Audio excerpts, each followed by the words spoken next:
live from Moore Gymnasium on the campus of Bethune-Cookman University in beautiful downtown Daytona Beach. It's time for the second game of our doubleheader between the Bethune-Cookman Wildcats and the Alabama A&M Bulldogs. Two teams tied atop or in the middle of the standings, fighting for positioning as we head towards the SWAC playoffs. It's the second last home game of the year for Bethune-Cookman men's team here at Moore Gymnasium. Hello and a very warm welcome. My name is Michael Torello. Happy to have your company. Happy to have the company of Henson White as well.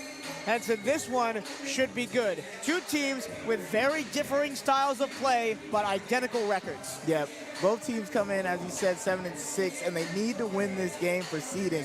Now, the teams that are all around there in that area are Bethune-Cookman, Alcorn's at 8-5, and owns the tiebreaker over the Wildcats, but Alcorn State is at 8-5, Jackson State's at 8-5, Texas Southern's at 8-5, and then Alabama State, Alabama A&M, and the Wildcats are all on 7-6, and then right below them on their heels is Arkansas Pine Bluff, and then Prairie View at 5-8 and 6-7, respectively. So everybody who plays each other at this tail end of the season has everything to play for. Of course, the Wildcats have no room for error, right? Their next weekend on the road, their final double of the season. They go to the top two teams in the conference, Southern and Grambling State. Southern, obviously, they only have a win over, but tiebreakers aren't really going to matter because they're not going to tie them in the standings unless they go on a ridiculous run. But taking two at home this weekend, especially against teams that are tied with them in the standings, winning tiebreakers, massively important. Now let's get to our Southeast Toyota dealers' keys to the game. So for the Bulldogs, the key to the game for them will be defend the three ball. They don't shoot the three that well, and the Wildcats love shooting them. And attacking the basket. They're great from the free throw line. Take advantage of that. Go and drive at the Wildcats if you want to win this game. And for the Wildcats, is create good shots. You know, you had a tough road trip. You know, you didn't get to your scoring like you did usually, and that, caused you to, lose. So come into tonight, play like you want to play, get good shots, get good looks for your main players on this senior night. And we're about to have a kind of special treat, aren't we, Michael? Yeah, so we actually have a national anthem tonight. It is DJ Carter Hollinger's grandfather, Troy Owens. DJ Carter Hollinger, one of the three seniors that we honored today, the other two being Deshaun Dyson and Damani McIntyre. And apparently, Mr. Owens does this for all of his children and grandchildren if they play collegiate sports and then on their senior day. So we will go down to the floor to get the pregame ceremony underway. Moore Gymnasium for today's NCAA Division I men's basketball game between the Bulldogs of Alabama A&M and your Bethune-Cookman Wildcats. At this time, we ask that everyone in attendance please rise. And gentlemen, kindly remove your caps. While veterans, you may vote. As we honor this great nation with the playing of our national anthem. Here today to perform our national anthem is our special guest.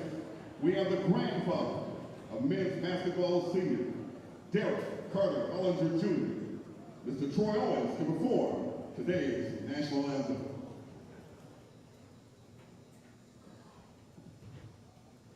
Oh, say, can you see by the dawn's early light, o'er the ramparts we watched, were so gallantly streaming, whose broad surrounds and bright stars through the perilous fight, o'er the ramparts we watched, were so gallantly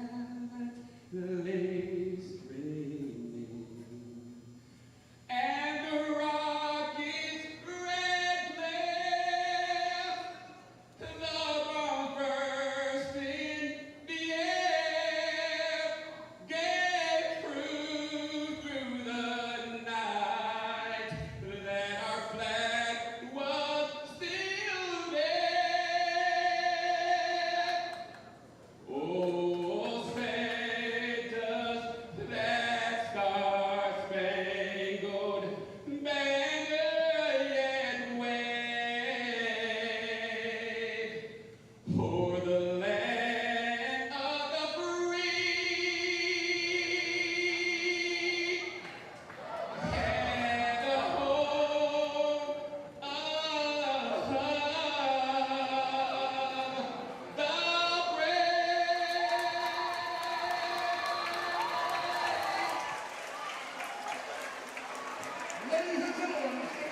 Almost time to introduce the starting lineups to you on the floor. Starting lineups look like this for Alabama A&M. Omari Peak starts, as well as Cameron Tucker.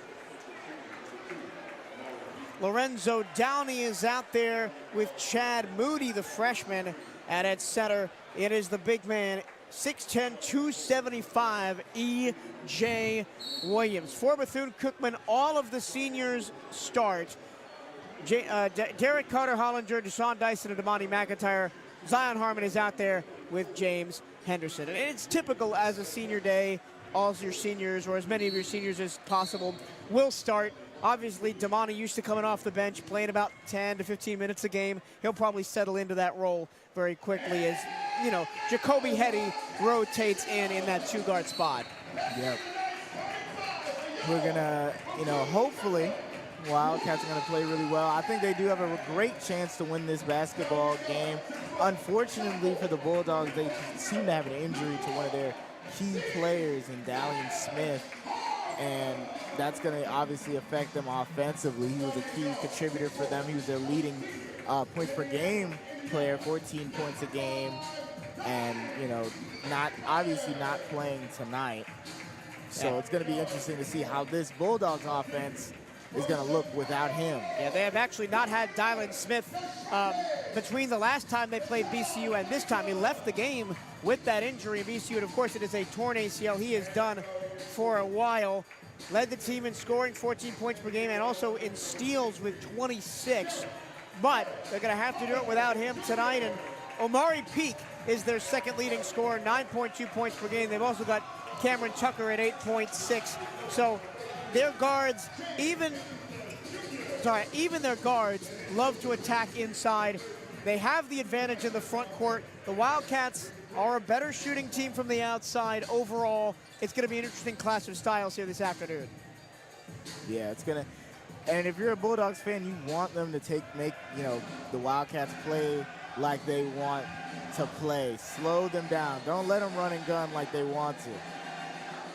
The Wildcats need to get back to that scoring threat, right? We talked about it a couple of weeks ago, right? When they are held to under 75, 80 points, they're not really winning most of those games. When they can get out in transition, play flashy basketball, they're one of the top teams in terms of pace of play in the country. When they can get those looks, and most of them come off of steals, they're going to be very difficult to stop. Yeah, they love highlight plays here in Moore Gymnasium. It gets the crowd into it. That's a part of the reason why they play so well at home, is because of that Moore Gymnasium crowd. And they're definitely going to miss it if they make it to the tournament up down there in Birmingham, or well, west of us, so somewhere to our left in Birmingham. But Wildcats 9-2 at home, 3-10 on the road. Alabama A&M 5-4 at home and 3-12 on the road. Their only non-conference road win was Tennessee. The only non-conference win period was at home against Tennessee State. They won 85-83 in overtime. All three of their road wins have come in conference play. They started off conference play rough. They were 2-5, but then have won 5 of their last 6 games to get to 7-6. The Wildcats have just been up and down, have had no consistency. A win, a loss, 2 wins, a loss, a win, 2 losses, 2 wins, 2 losses. It's just right there. And honestly, it feels like sometimes which Bethune-Cookman team is going to show up tonight, we don't know until it actually happens. Here we go. Alabama A&M in the maroon. Starts by winning the tip. They'll attack to the left. And the Wildcats in the home white on senior day. And they got the big man top of the key to start the game out. E.J. Williams, the graduate student from Cincinnati, Ohio. He floats it up and turns it over. How about a little DJ steal action on senior day? Deshaun Dyson starts with the ball in his hands and gets it back in the corner. And then he's double teamed, almost turns it over. Oh. And then a hard collision at the nail will be a foul on Lorenzo Downey. Look for Lorenzo Downey to be a player of interest tonight. He averages 5.8 points per game, 4.1 rebounds, a combo forward from Dartmouth in Canada. Originally from Nova Scotia. But he was the SWAC Player of the Week the first week of the conference schedule. No score here early on.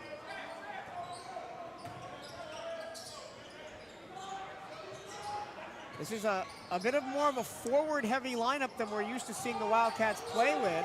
3 to shoot. Dyson from way downtown. Didn't hit anything, and it's a shot clock violation. And we talk about getting your looks, right? Yeah. That was our Southeast Toyota dealers' key to the game. Didn't happen right there on possession number 1. Nope, and Dyson got closed out on by 2 extremely tall defenders, 6'6" and 6'10" respectively. Nice pace to get all the way downhill by Cameron Tucker, and he will go to the free throw line to try and put the Bulldogs on the board. Tucker, an 81% free throw shooter. This is a very good team from the charity stripe, averaging 71% as a team. Multiple players, 80% and over. You've got Tucker at 81, Peak at 80, and then their leading free throw shooter by percentage is Dylan McLean at 85% as the referees talk it over. And I think they were debating on whether or not it was a shooting foul, and it is. Thank you for joining us here on the CatEye Network this evening.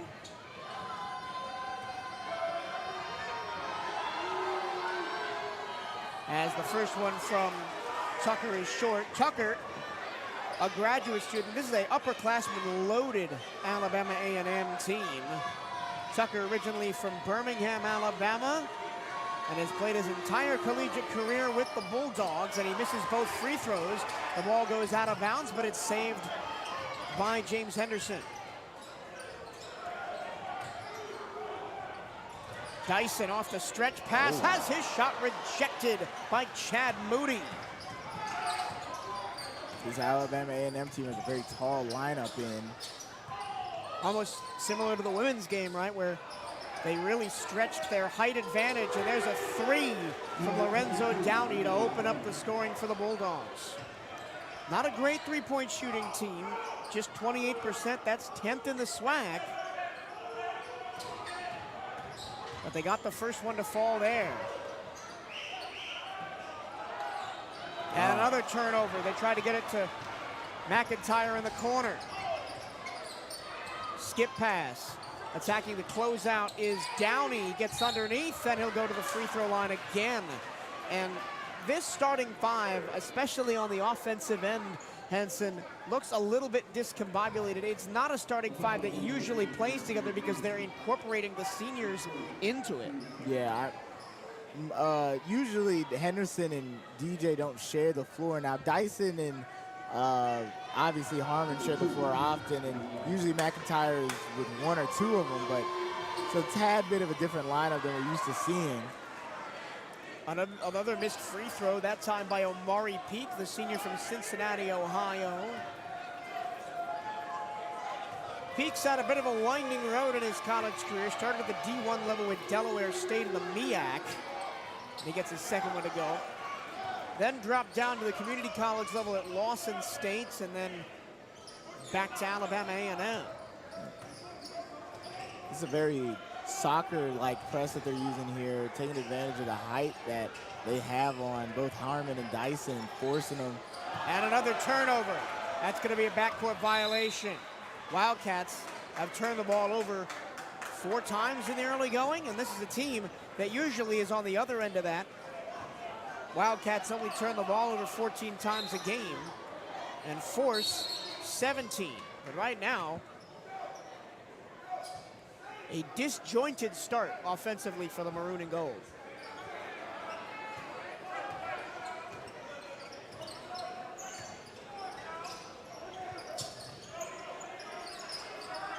Peak on the low block. Williams drains it. And it's 6-0. No. It is, correction, it is 6-0. I didn't think he'd have that in his arsenal, if I'm going to be honest. Wildcats looking for a response early. Dyson sizing up Tucker. Round a screen, floater, no good, too strong. But they get it right back, but McIntyre only saved it into the hands of E.J. Williams. Nobody was back there with him.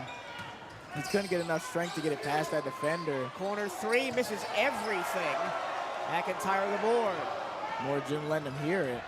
McIntyre goes all the way to the rack, and he will be fouled by Omari Peak. And we have a free throw shooting contest breaking out here early on at Moore Gymnasium. In the first half, really the first quarter of the game.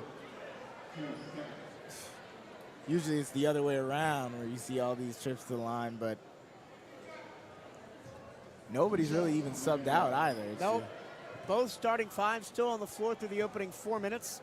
Deshaun Dyson has taken all 3 of the field goals for the Wildcats. They're finally on the board through McIntyre's charity stripe shot.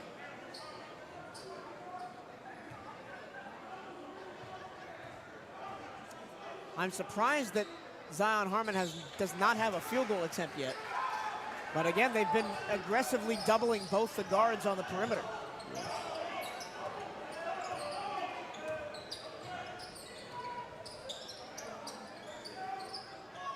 Downey gets the handoff.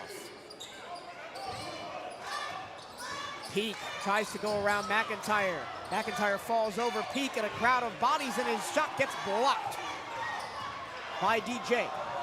Zion now rifles it underneath. Carter Hollinger teardrops it down.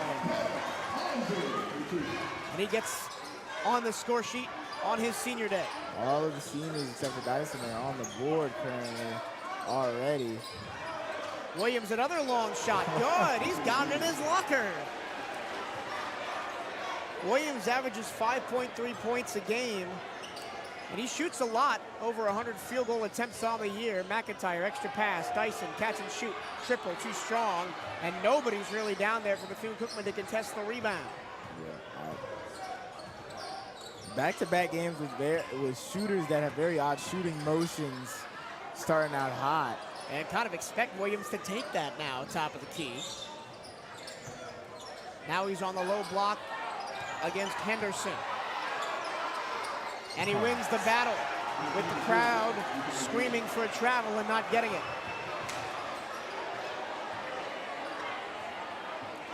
A hot start for Alabama A&M. Stretch pass, Dyson attacks the closeout, tries to shovel it underneath, and it's another turnover and a foul. And there we go to the first media timeout. You wonder how long that Coach Theus is going to let this roster ride, down 10-4. Southeast Toyota Dealers is a proud supporter of Bethune-Cookman basketball. Visit your local Toyota dealers or explore Toyota.com today and take advantage of the deals on our full line of vehicles. And in case you missed it, recap all the excitement of a historic National Signing Day show for Bethune-Cookman football by checking out the 2024 National Signing Day show. Hear from head coach Raymond Woody Jr., offensive coordinator Joe Gerbino, and defensive coordinator Robert Wimberly for an inside look at everything Wildcat football. You can catch it anytime at youtube.com/CatEye Network. And it's a similar start to this game as the women's game. Alabama A&M doing very well defensively, has gotten a couple of turnovers and has shot the ball very well. Bethune-Cookman just 20% from the floor to start the game. Yeah, it's not been the best start for the Wildcats. And, you know, the thing is, we know these Wildcats have that scoring, repertoire in them. As Reggie Ward is about to check in, he had a hot night on the road, had 27 points in a loss, but I'm trying to guess who's coming in for this rotation. I saw some jackets being taken off. James Henderson Jr. sitting down. We'll see Elijah Hulsaway in. So it'll be Reggie Ward, Deshaun Dyson, Hulsaway, McIntyre, and Harmon. Still no Jacoby Hetty yet for Bethune-Cookman. Jacoby Hetty, the leading scorer for the Wildcats at 15.9 a game. Wildcats slow start Offensively, they trail at 10-4. A bit of trickery and a long two doesn't go for Peak. Wildcats trying to push the pace in transition.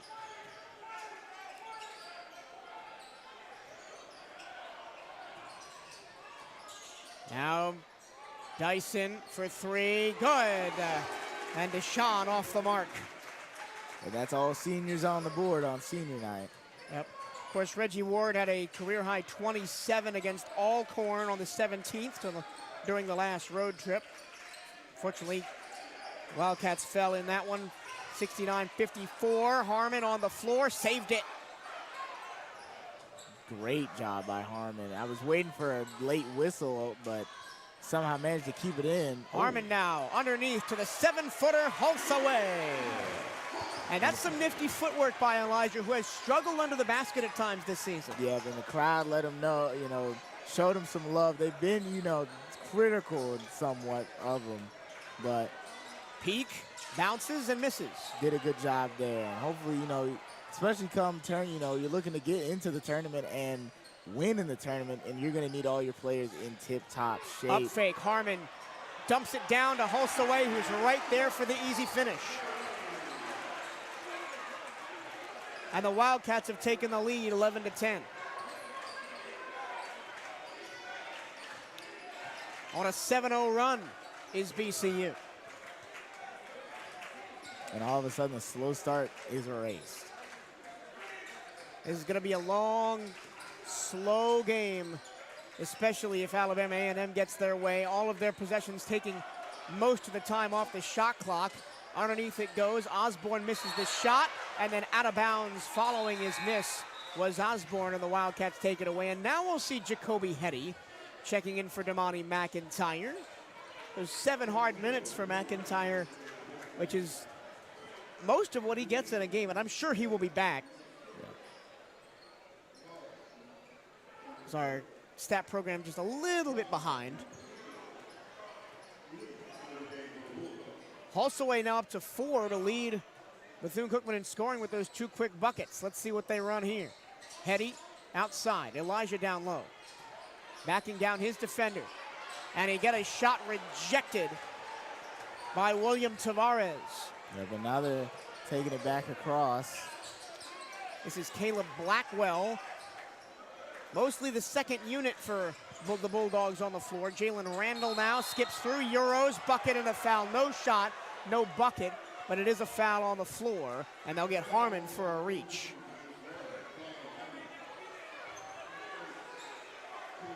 Getting, or staying out of foul trouble, rather, is going to be very important for both of these teams today. And also for the Wildcats, taking advantage when the second unit is on the floor for the Bulldogs. This is a very deep team. Yeah. Especially with the height, this is a much shorter lineup than when they had to start out the game. Makes it easier for Dyson and Harmon to get going.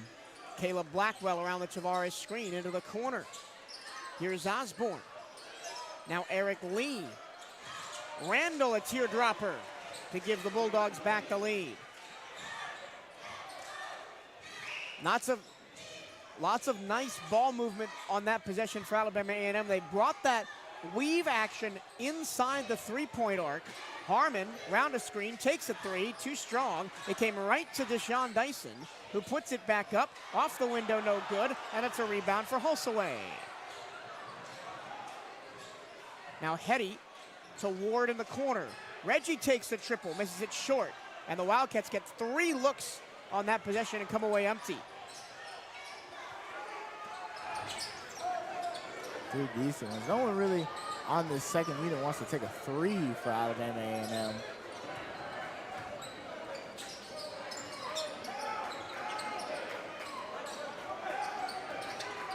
There are no real volume three-point shooters on this Bulldogs team. As skipping through and missing the jumper is Jalen Randall. Zion behind the back, through underneath, Elijah battling for it. And he put his heel on the baseline. And that'll bring us to our second media timeout. Nike is the official outfitter of the Bethune-Cookman Wildcats. Gear up on the newest BCU Nike gear at nike.com/Bethune Bethune-Cookman Wildcats. And make sure you are representing Bethune-Cookman University Athletics to the fullest. Buy the latest BCU gear online at the Bethune-Cookman online store. Go to bcuathletics.com and click on Shop to find the newest BCU clothing and apparel. That's bcuathletics.com and click on Shop. E.J. Williams leads the way with 6 points. Elijah Halsaway with 4. Deshaun Dyson with 3. As I'm going to use a word that I used a lot in the women's game. Disjointed is the way to categorize this start, really, for both teams. Yeah, I mean, once Williams got off the floor, the Alabama A&M's offense hasn't been the same. Haven't scored, I think, since the second unit came in. And then the Wildcats found their footing and then haven't been as comfortable. Harmon already has 3 assists, no points, though.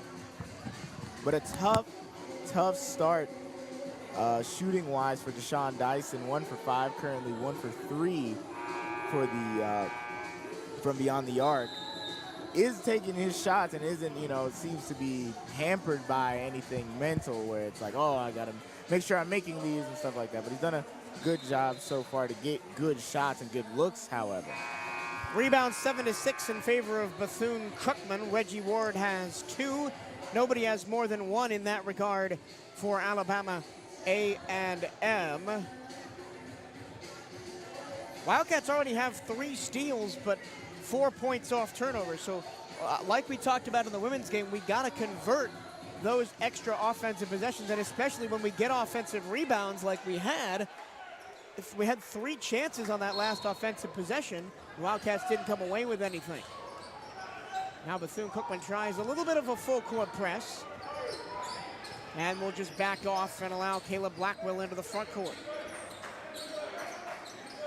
Last time these two teams played, Alabama A&M came out with a 72-68 win, a close one up in Alabama.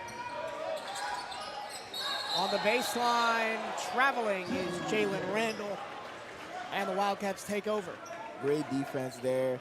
Forced him to take a couple too many steps and gets the call.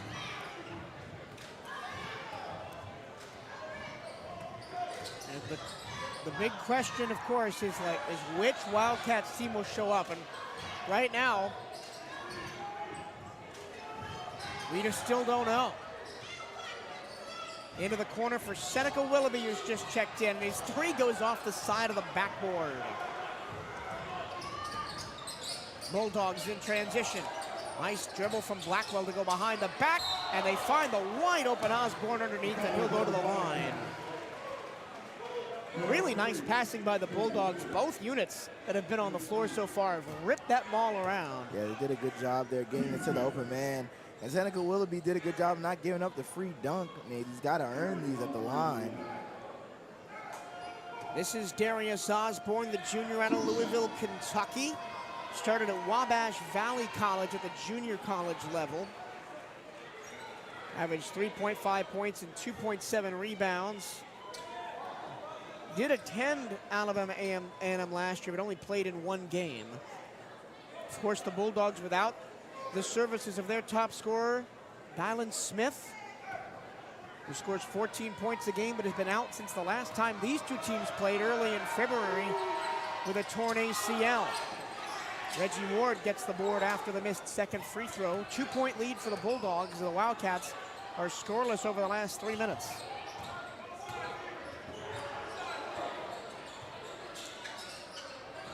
Willoughby to Hetty, who's got Osborne draped all over him. Hetty goes past him and gets fouled. Hetty did a good job getting his defender in the air with a pump fake, drives and then gets fouled.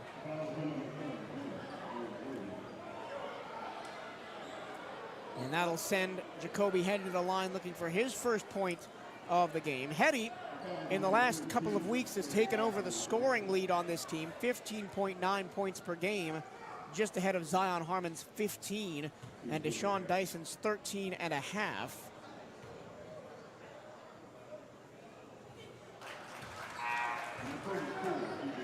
And he gets the first one. Hetty shooting 73% from the free throw line. And you really don't want to let Zion Harmon get to the charity stripe where he shoots a SWAC best 92%. Hetty drops in both. to tie the game at 13 apiece. Blackwell calls for horns with E.J. Williams back in the game to set that back screen. Williams has the ball poked away, and the steal goes to Hulsaway. Did a great job there. And then Willoughby almost gave it right back as the deflected pass comes to Harmon. Long pass. Hetty gets his defender in the air, and he'll go to the line again. Nice court vision by Zion there to see Hetty cross court.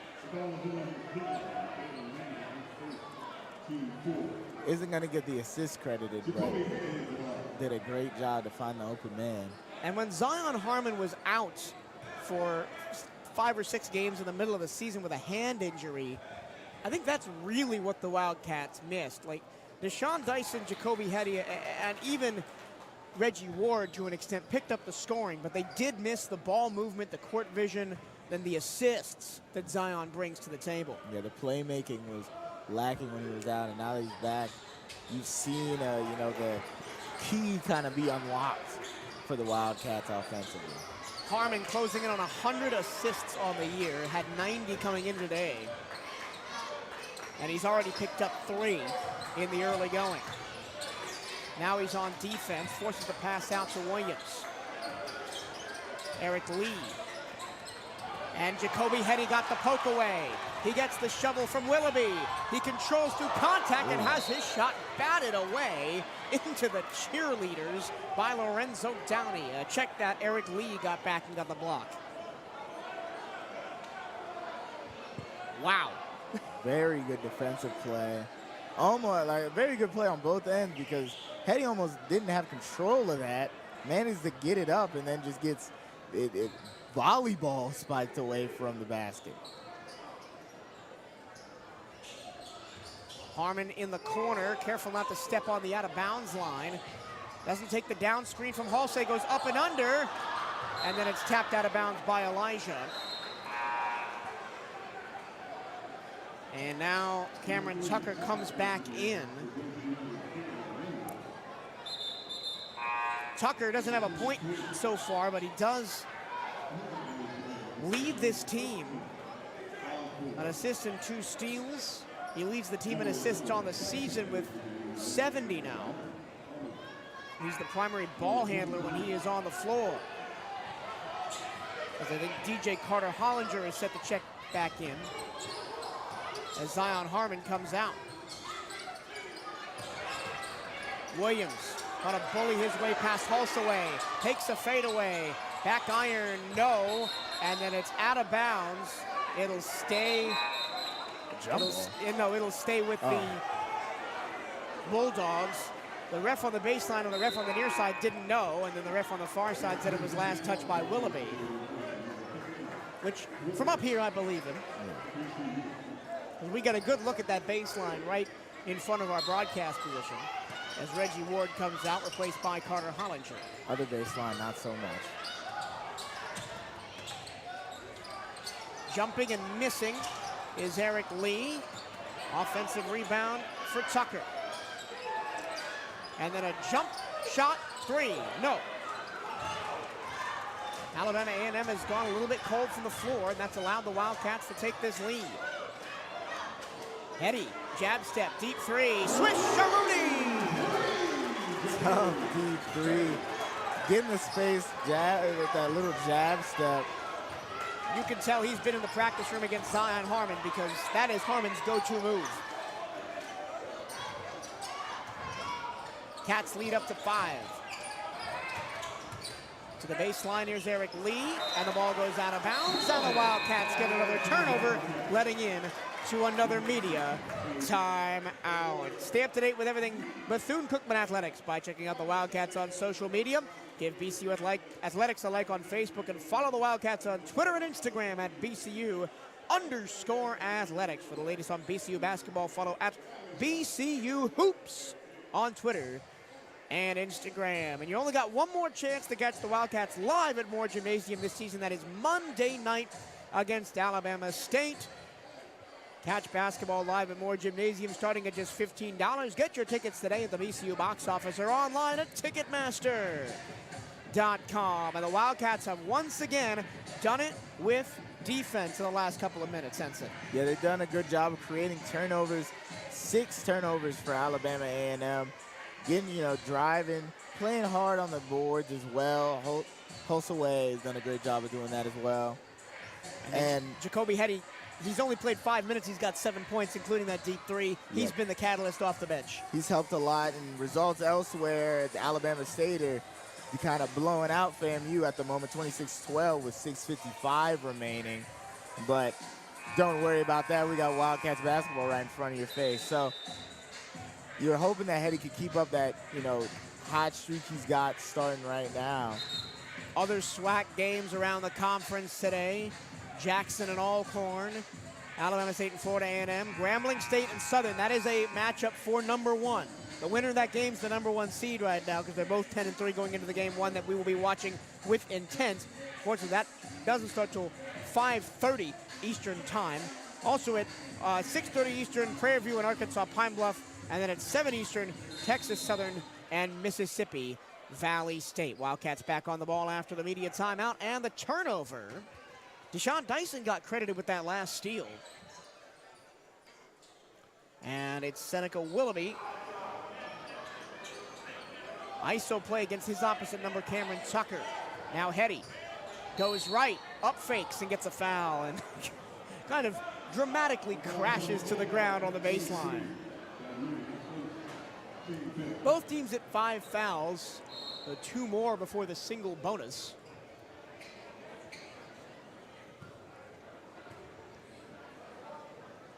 So we're coming down to the end of the season, Henson. Just one more home game for both the men's and women's team on Monday, and then on the road for the final 3. And you want to take care of it at home. Dyson, long 3, back iron, no good. Hulsaway flies through for the board. Nice closeout by Tucker to deny the 3 from Hetty.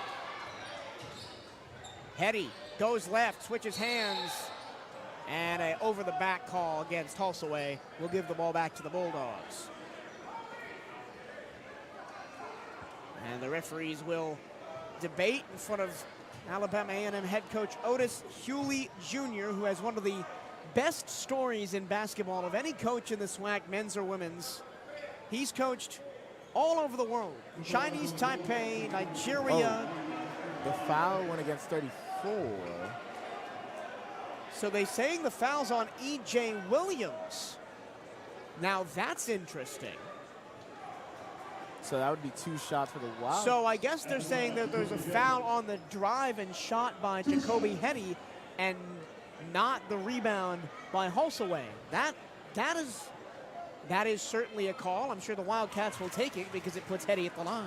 Yeah. And so that would nullify the Elijah's foul.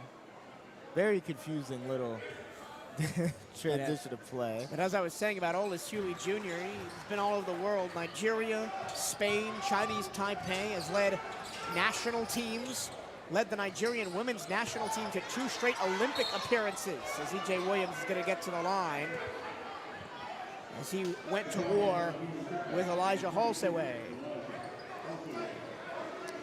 He's one of the most experienced coaches in all of college basketball, but only in his 2nd season with Alabama A&M. His college stops include Wright State, Liberty, Southern, and Auburn, and of course in the NBA with the Kings and Warriors as an assistant coach. Storied career.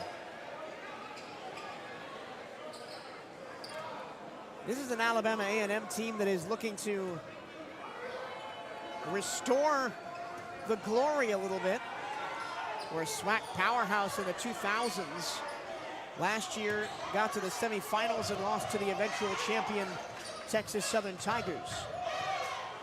Wildcat lead is 20-14 after Williams goes 1 of 2 from the charity stripe. Another deep 3 from Hetty. He missed it short. And now Alabama A&M want to run. 3 in transition. Back iron and in for London Riley, the junior out of Atlanta, Georgia. And the lead down to 3. Wildcats just got a little bit of a taste of their own run and gun medicine there. Hetty to the corner. Carter Hollinger to Hulseway on the baseline, a little too strong. A little bit too much on it. Chance to tie it or take the lead potentially.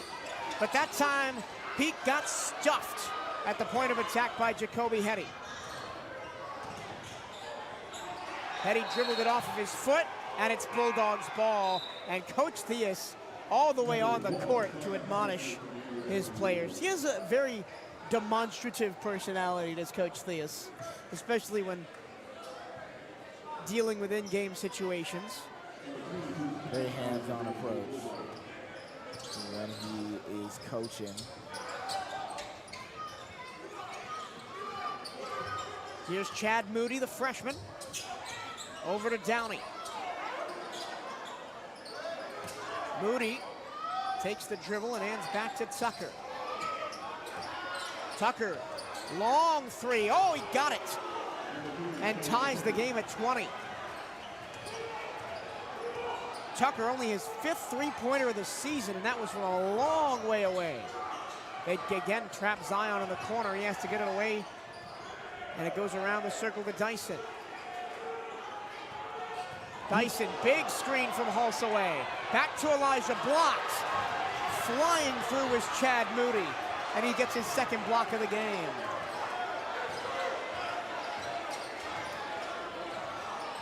Wildcats have been stifled offensively in the last few minutes. Jump ball, and the Wildcats have the possession arrow as Yusuf Tamara is going to come into the game to try and combat some of this height advantage that the Bulldogs have as Elijah sits.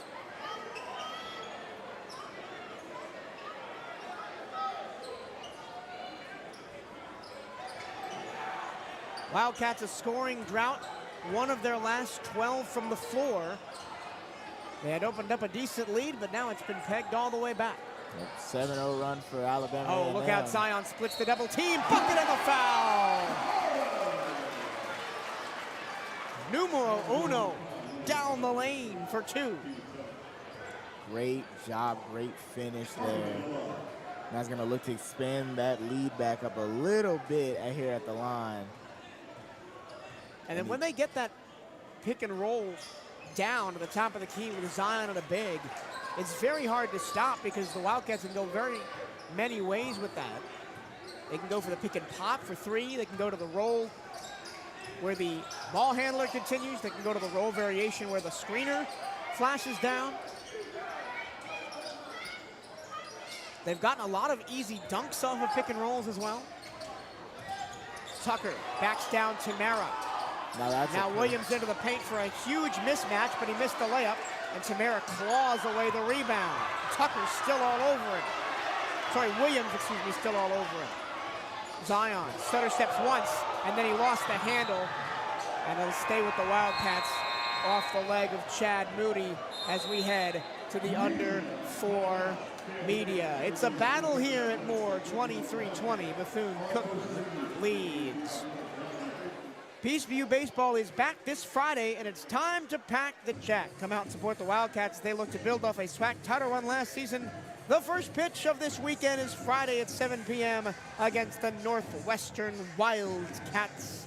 Tickets are available starting at $10 at the BCU box office. And of course, it's Friday, Saturday, Sunday, Tuesday for BCU baseball next week as they host the Jacksonville Dolphins as well. Not this Tuesday coming up as in Tuesday in 2 days, but the week after Tuesday. This Tuesday, you can still see BCU baseball. They're on the road at UF, so if you want to drive up to Gainesville to support the Wildcats, feel free to do so.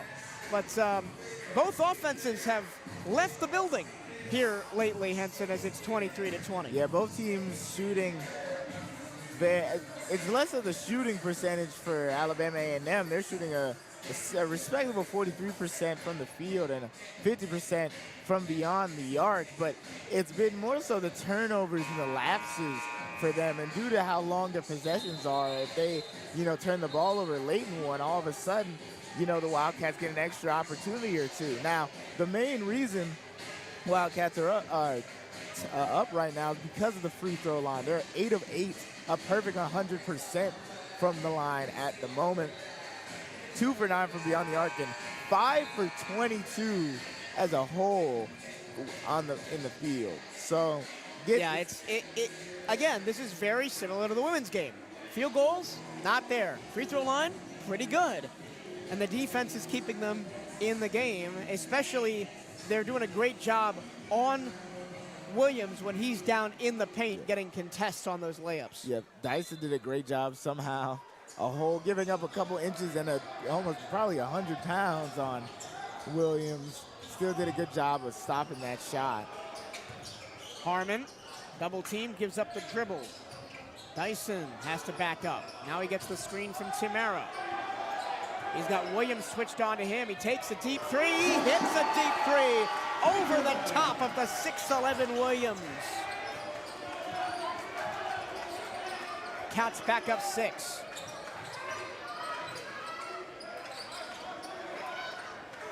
And then Alabama A&M will try and use their great passing, but that is not a great shot as the air ball from London Riley goes over the baseline.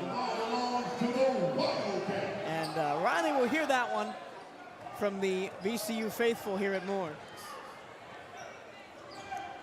Not a full house, but pretty close to it here tonight. Nice pass from Tamara. What a ball. Tamara. And Zion applies the pretty floater. Yusuf Tamara hasn't played a lot this season, averaging just under 10 a game. Nice skip pass to the corner. Riley doesn't take the three. He throws it to Williams. Back to the roller underneath. And then he lost the ball in the air, did more. He got it back and he missed the layup. And Zion gets the rebound. Here comes the Wildcats. In transition, Harmon floats it up. Hetty, he missed it. A little bit too much on it. And that allows Alabama A&M to come back dribble. the other way, but a double dribble. Woo! The pace has picked up here in the last couple of minutes. And more Jim went along with the referee on the double dribble call. But back to Tamara, right? He doesn't play a lot of minutes per game.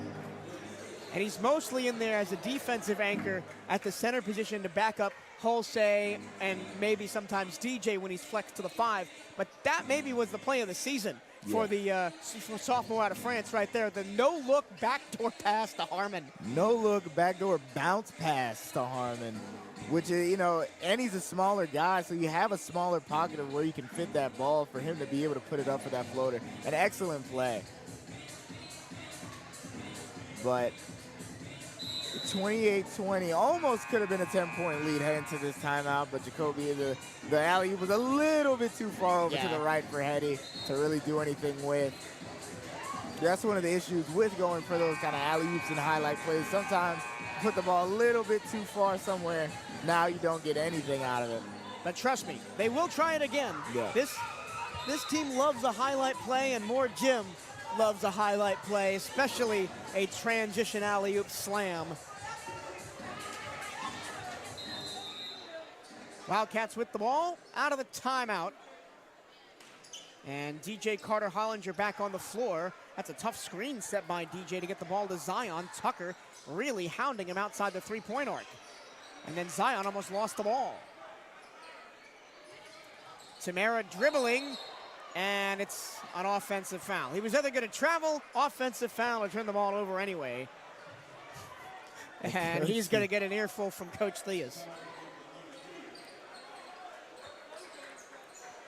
Now both teams with 7 fouls, so we will be shooting 1-and-1s the rest of the way.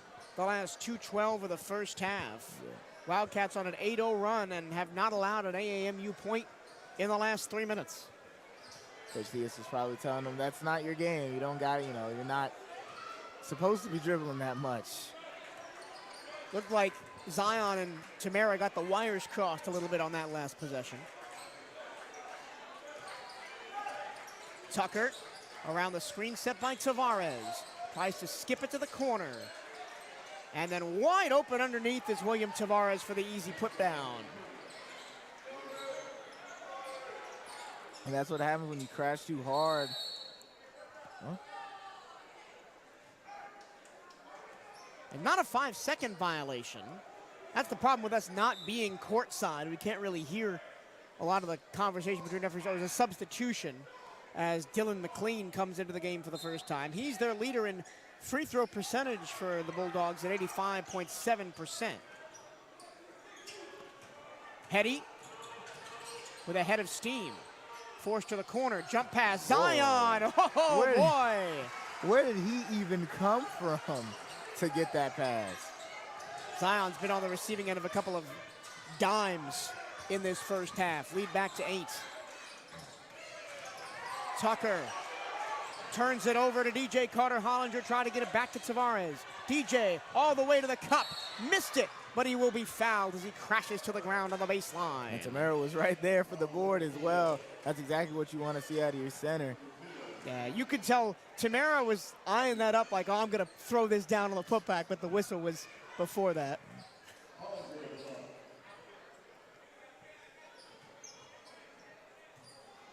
And now here's DJ Carter-Hollinger. Gets the first free throw. DJ from San Diego, California, and has come to Bethune-Cookman via Montana, where he played his first 3 college seasons. He was the Big Sky Freshman of the Year back in 2019.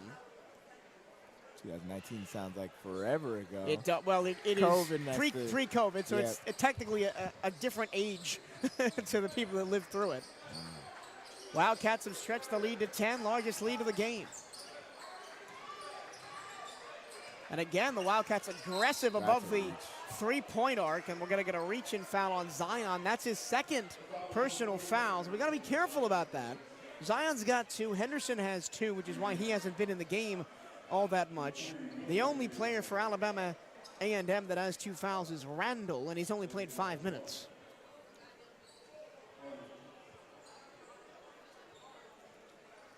And this will be a 1-and-1 as Alabama A&M is in the single bonus. Caleb Blackwell, the best 3-point shooter on the team, shoots it at 37%.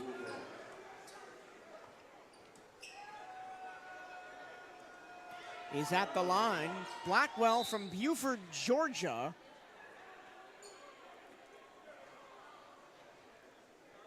And it looks like we're going to have a review here as Coach Hewley was up in arms about something.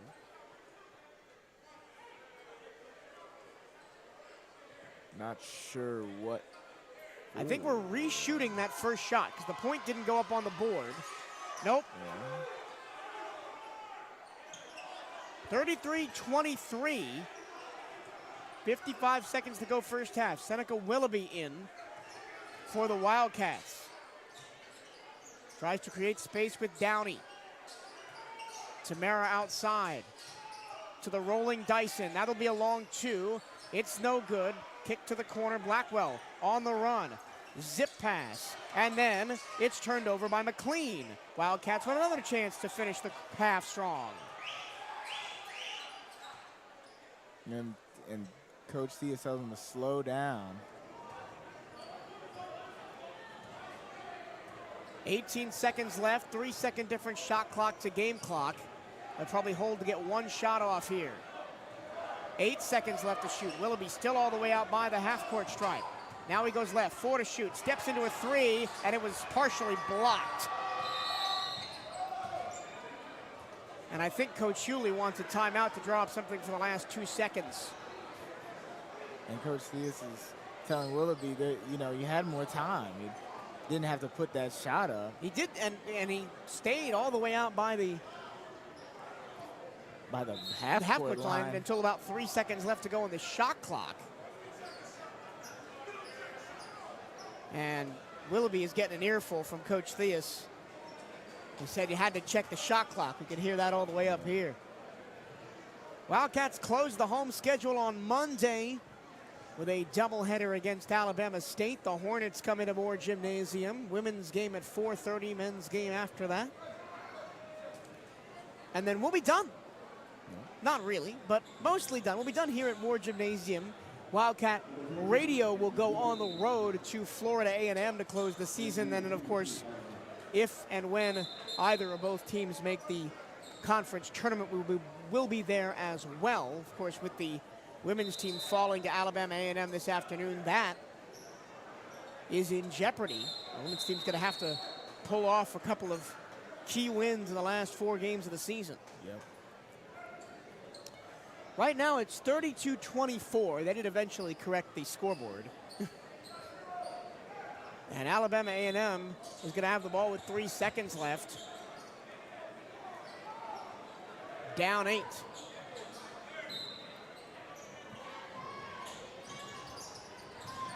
2, 1, deep 3. Oh, it was good if it went, but it's missed off the window, and the Wildcats take an 8-point lead into the half, 32-24. Henson, your thoughts on the first half? I'm not sure what to make of it, really. Yes, the Wildcats lead by 8, and we're excited about that, but both teams very much hot and cold from the floor. Yeah, very up and down half for both teams, as you said. Very streaky first half is the word I'd use.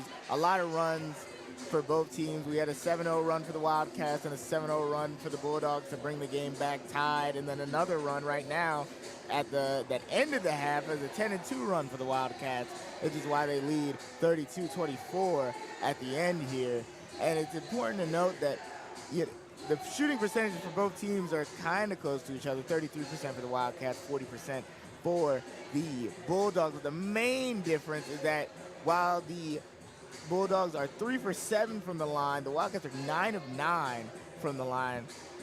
And that's been the main difference. They have the same amount of three-pointers made, similar amounts of rebounds, similar amounts of assists. That's the main sticking point, is that the Wildcats have been more clinical at the line. Jacoby Hetty's been 6 of 6 at the line, by himself out free-throwing the Bulldogs.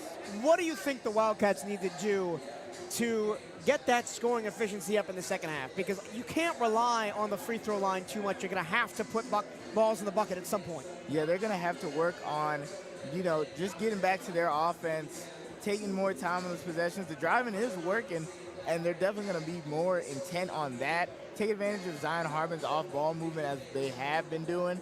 Drive and then kick. Just drive, some of that nature I think will also help them. Deshaun Dyson, if he can get back into the flow of things, and Hetty, who's also, not had the best non-free throw shooting start ever, could help the team as well. I think they're also taking contested layups. The Bulldogs have 4 blocks in the first half, Moody with 2, and then Tavares and Randall each with 1. And then I think, because they're not doing enough, as you said, drive and kick. And oftentimes that kick is open, even though the Wildcats opt for a layup. But they've done a good job, especially when Hulseway is in the game, trying to find him on that extra pass in the dunker spot. Yeah, done a great job of that. We have reached halftime. The score, 32-24, Wildcats on top of the Bulldogs. We'll take a break for the half, and then when we come back, it's the Southeast Toyota Dealers halftime report and the second half between the Bulldogs and the Wildcats right here at Moore Gymnasium. You're watching Bethune-Cookman University Basketball on the CatEye Network.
welcome you back to more Gymnasium here at Bethune-Cookman University. It's time for the Wildcat Halftime Report, sponsored by Southeast Toyota Dealers. Let's get you your halftime statistics first for Alabama A&M. E.J. Williams leads the way with 7. Lyndon Riley, Cameron Tucker, and Lorenzo Downey all have 3. Jalen Randall, Caleb Blackwell, and William Tavares have 2. And Darius Osborne, Omari Peak, and Chad Moody each have 1. Correction, Moody has 2. And for Bethune-Cookman, they are paced by Jacoby Hetty with 9. Zion Harmon has 7. Deshaun Dyson 6. So the big 3 are the top 3 in scoring for the Wildcats right now. DJ Carter Hollinger has 4. Damani has 2. And Elijah Holsaway has 4. Wildcats 9 steals in the first half, 2 each from DJ, James Henderson, and Deshaun Dyson. Team stats, Wildcats out-rebounding the Bulldogs 14-19, and offensively 6-2, leading to two second-chance points for the Wildcats, but 0 for Alabama A&M, which is a wild stat with the amount of offensive rebounds that the Wildcats have had. Yeah, I mean, that's just not what you'd expect. Statistically, you'd think, okay, a putback or something would happen, but just hasn't been there. Other team stats to keep an eye on: 4 blocks for the Bulldogs, 1 for Bethune-Cookman. Alabama A&M turned the ball over 10 times, BCU 6. AAMU has 8 assists to Bethune-Cookman 6, but 2 of Bethune-Cookman's assists were beautiful backdoor passes to find Zion Harmon. Bethune-Cookman has 8 steals, the Bulldogs have 3, and leading to 11 points off turnovers for Bethune-Cookman and 8 for Alabama A&M. 12 points to the paint for BCU, 6 for the Bulldogs, which is a promising statistic, right? Because the overall height advantage for Alabama A&M, but they've done a lot of work in the mid-range, especially E.J. Williams. We didn't expect him to have a mid to long range game, but he showed very well in that, and not so much inside the paint. Yeah, they didn't go down low as much as we expected, and then even when they've gone down low, the result in missed shot often ends up going to a Wildcats player just because they're taller players. We're talking about their E.J. Williams are down there already, and then the ball goes to the other side of the basket, and they just don't have the space or speed to get over there. Wildcats ended the first half on a 10-2 run. They lead it 32-24, and their largest lead was that 10-point advantage at 32-22. I still can't stop staring at that 0 in the second chance points column for Alabama A&M and only 2 for Bethune-Cookman. And I think whoever accentuates that number first is going to have the upper hand in this second half. Yeah.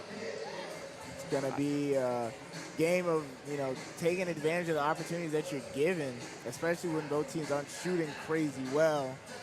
And even on an off shooting night, the Wildcats still already have 32 points. That was your Wildcat Halftime Report, sponsored by Southeast Toyota Dealers. Visit your local Southeast Toyota dealer or explore Toyota.com today. No matter your destination, Toyota goes with you. Toyota, let's go places. We talked a little bit before the break about what Bethune-Cookman needs to increase their scoring in the second half. And yes, they've already have 32 points, but they're only on 33% shooting from the floor. Now let's turn the flip the switch, and talk about Alabama A&M. If you're the Bulldogs and Coach Hewley, what are you saying to your team at halftime? What adjustments are you making to get them back in this game? Well, the thing is, we're getting, the looks that we're probably trying to get. We're just not taking advantage of them well enough. We're shooting not great as a team, 8 of 20. We're shooting 40%, which is, working, but it's not. We're taking too long on these possessions. There has to be a look that we're missing out on earlier in these possessions, because the Wildcats are going to go down, score, and now we're spending 30, 40 seconds, especially since we're already down. We're spending 20, 30 seconds of possession. We got to speed up our pace of play to match theirs or slow them down enough where we can come back.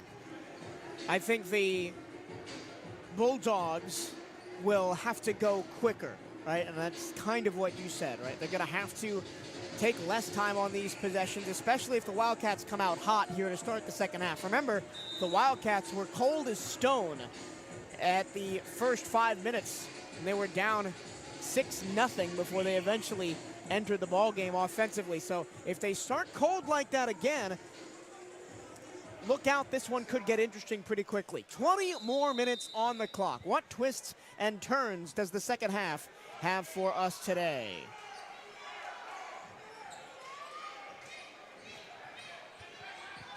Alabama A&M starts with the ball. They wear the road maroon. Attack the basket to your right.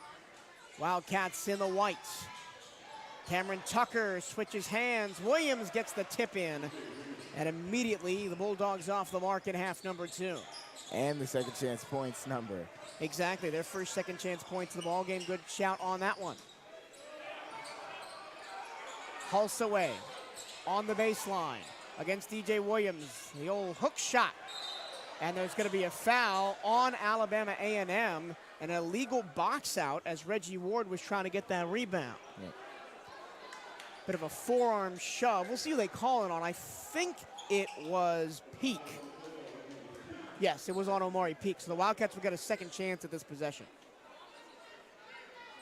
When we talk about taking good shots, there were 0 passes on that possession. It was all Hulsaway in the post. And we'll start with Reggie Ward, who didn't have a banner first half, didn't play a whole lot of minutes. No points for Ward. He's trying to change that, but he can't. And now Tucker on the run off the outlet pass. He goes by Zion and he scores. Another possession with no passes there for the Wildcats. Dyson. Quick pass, floater off the back iron and no good. And the Wildcats have started the second half the same way as they started the first. And here come the Bulldogs again. Tucker all the way. Offensive foul. Zion wanted that on that first drive. Gets it the second time of asking.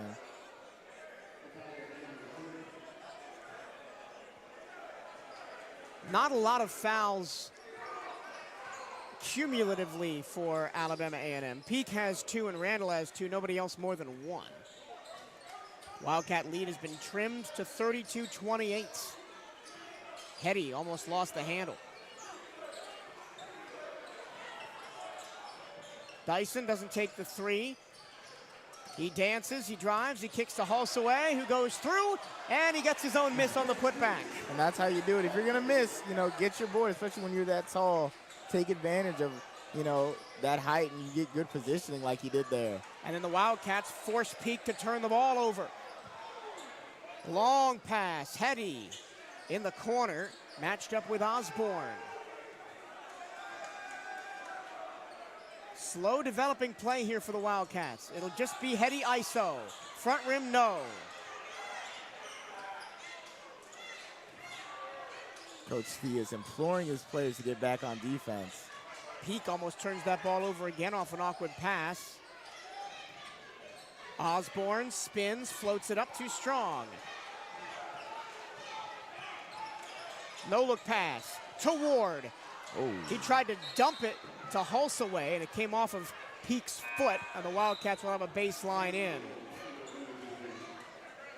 The Wildcats, again, on offense, a little bit disjointed, not a lot of off-ball movement, not a lot of passing, and it's that NBA style of ISO ball and just trying to out-athlete your opponent. And when you have Zion Harmon and Jacoby Hetty and Deshaun Dyson, you can do that to an extent, but not all the time, especially against a team like the Bulldogs that really want to get in your face defensively and double team and trap aggressively in the corners. Zion Harmon, I'm not sure what that was. He tried to sell the shooting foul.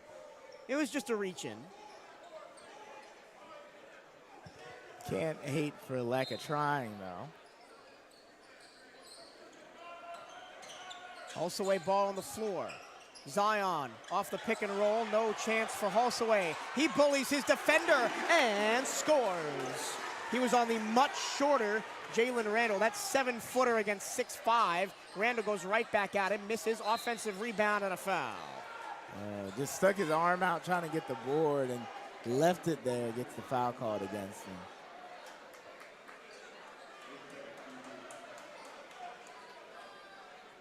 Hulsey picks up his second personal. First foul on BCU in the half, and will send the freshman from Loganville, Georgia, Chad Moody, to the line. Moody makes the first one. He's the team leader in rebounds at 3.9.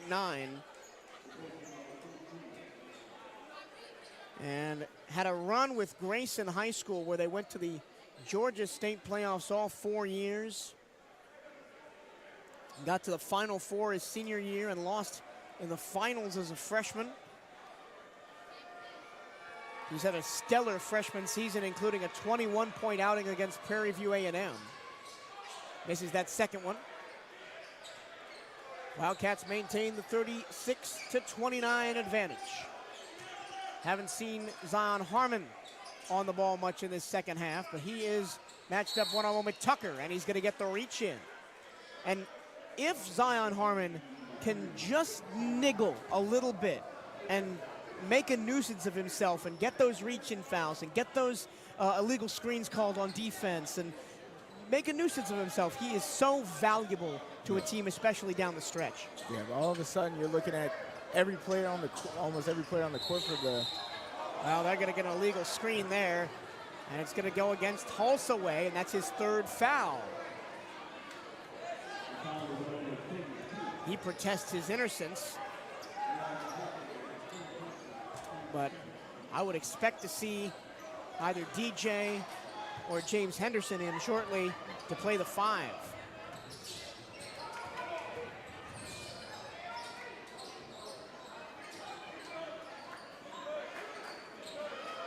They sag off of Moody at the top. Off on the 3 is Downey. And the Bulldogs will keep possession on another offensive rebound. Hit off of Dyson's top of his head almost. Wildcats up 8-5 in offensive rebounds, but just 4-3 in second chance points as Yusuf Tamara comes back in to play the 5. Downey. Back to E.J. Williams. Correction, that's Tavares in the game at the 5. And then it's rolled in by Cameron Tucker, and it's back to a 4-point game. Or correction, 5-point game. As the shot clock did not start. So was that over-under, you said, in the first game, in the game or in the day? I would say the day. The day, so we're now at 2 of 4.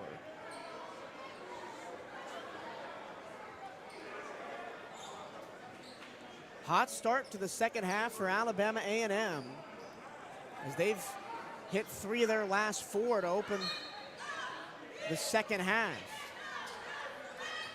And trail by just 5, 36-31.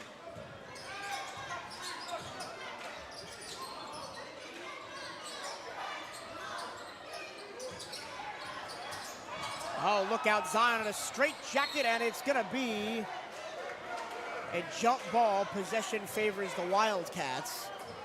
Cameron Tucker is relentless on the defensive end. I don't think we've seen anybody face guard Zion like this in Moore Gym all season long. No, not really. And they're gonna get Zion for an offensive foul as he came upstairs and hit Cameron Tucker, and they're gonna look at it for a flagrant 2.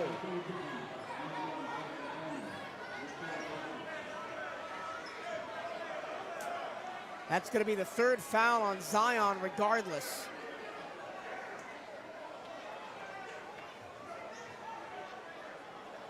We're looking at the replay. And yeah. Definitely a foul, I'll tell you that.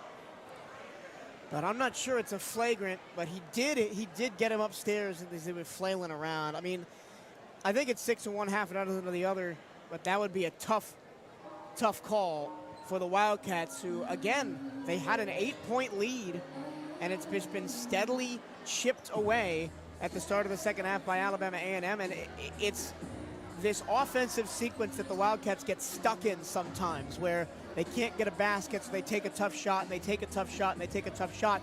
Then eventually one of them goes, and they get hot for a while. But when they're in that rut, it allows opposing teams so much grace to come back into a game where the Wildcats really dominated for a long stretch of that first half. Yeah, they were ahead. They were in good position for much of it. They were playing how they wanted to play, but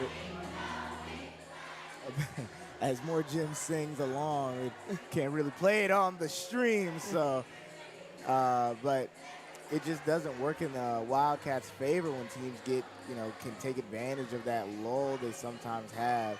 But they usually do get out of it, and if they get out of it quick enough, and if the other team also isn't shooting well, they usually do win those kind of games. Visit your local Toyota dealers or explore Toyota.com today and take advantage of our deals on our full line of vehicles. Come be a part of BCU Athletics and support the CatEye Network. If you or your business is interested in partnering with us here on the CatEye Network, you can reach out to the Wildcats Athletic Communications Department at bcusportsinfo@cookman.edu. That's bcusportsinfo at cookman.edu. And there is no BC without you. Help show your support for Bethune-Cookman Athletics by joining the Wildcat Champions Club today.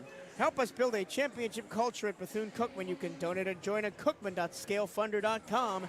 That's cookman.scalefunder.com. Elsewhere around the SWAC, Jackson and Alcorn, Alabama State and Florida A&M, Grambling State and Southern. That is a mammoth contest at the top of the SWAC. Prairie View and Arkansas, Pine Bluff, and Texas Southern and Mississippi Valley States. The referee still looking at this Zion Harmon foul on Cameron Tucker to see if it meets the criteria for a flagrant foul. That Alabama State game got much closer. It's 35-32, and I'm just learning that the Alabama State, they forgot their jerseys back in Montgomery. So they're out in playing FAMU right now in their practice jerseys. Wow. And they'll probably be here unless they drop ship them from Montgomery between now and Monday. It'll probably be the same thing here. Yeah. Things you don't see very often in this sports landscape. Well, we did see a misnumbered jersey. We had technical shots for we did women's team. That was against Southern, yes. Yep.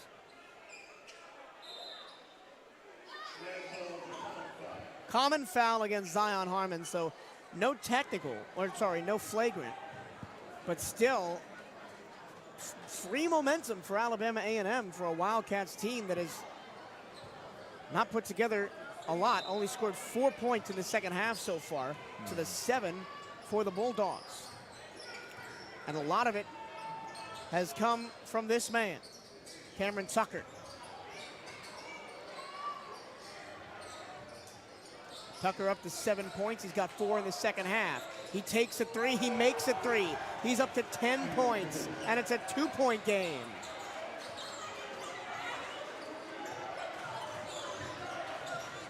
Now, this is a very important possession for the Wildcats. You kind of have to answer back here.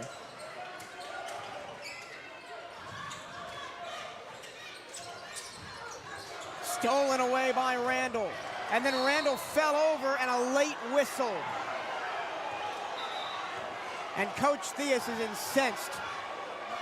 He wants a review. And we will go to immediate timeouts.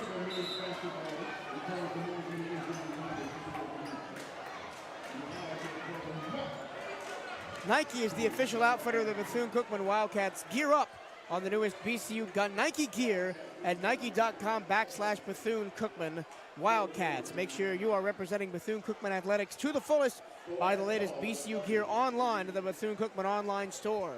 Go to bcuathletics.com and click on shop to find the newest BCU clothing and apparel. That's bcuathletics.com and click on shop. So for the second time in as many plays, we have a review. Back-to-back reviews, essentially. How it looked from up here as he fell on his own. I didn't see anything malignant. Yeah. So Cameron Tucker now up to 10 points.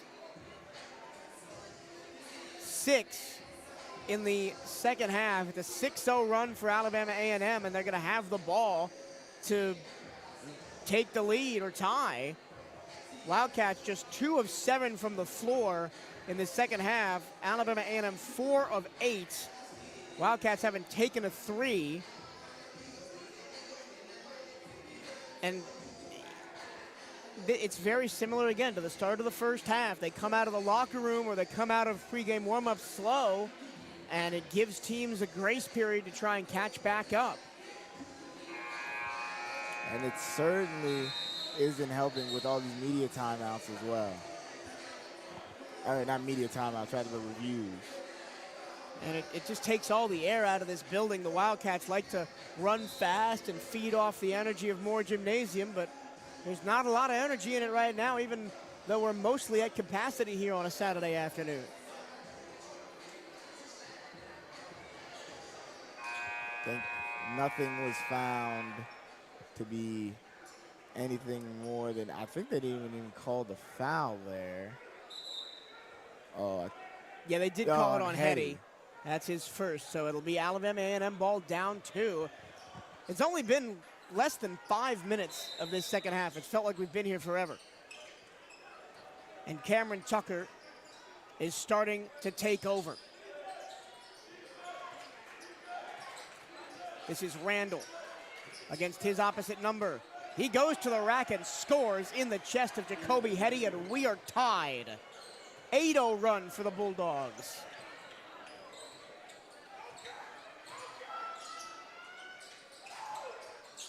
Seneca Willoughby to the roller, across, McIntyre, catch and shoot 3, too strong.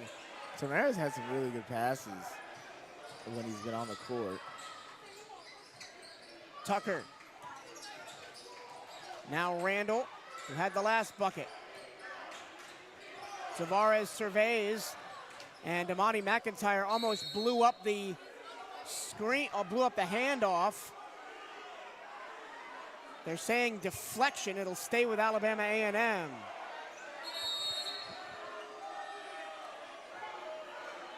And a disappointed Moore Gymnasium.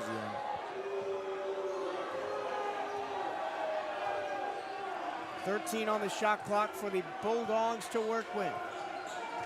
The winner of this game goes to 8-6 in conference play and has a huge leg up on seeding. 3 to shoot, 2 to shoot, underneath, and a one-hand jam at the horn by William Tavares. It's a 10-0 run for the Bulldogs, and they have the lead. Yep.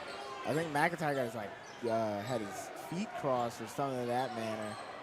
Just couldn't get it figured out.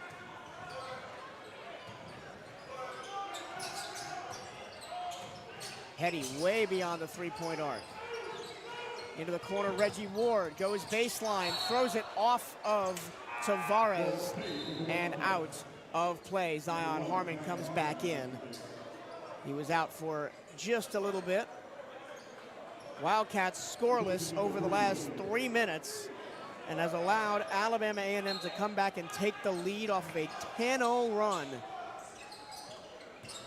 Tamara to the hoop, and he scores. And a simple inbounds play like that may just get the Wildcats off the snide offensively. They got to get a defensive stop here, though.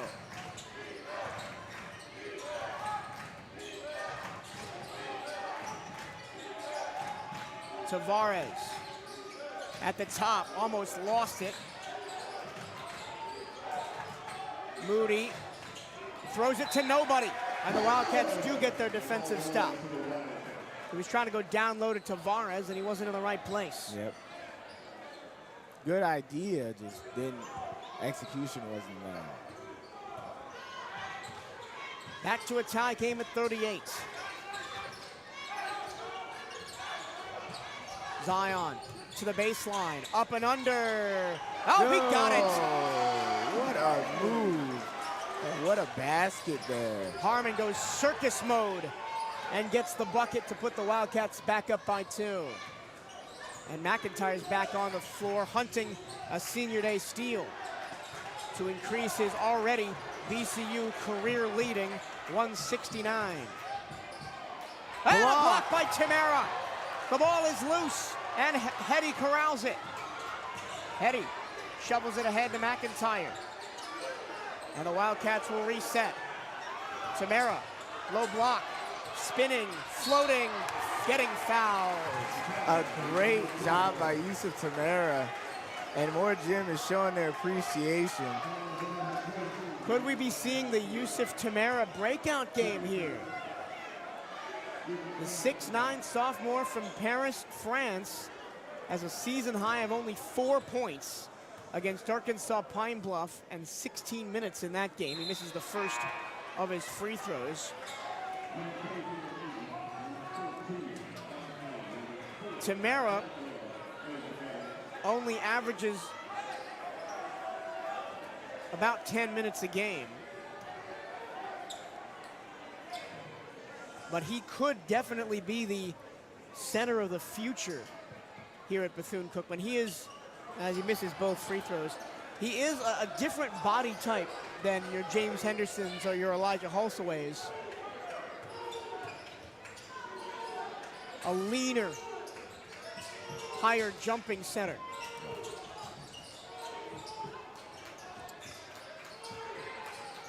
They spin the ball around the outside. A.C. Bryant checks into the game for the first time.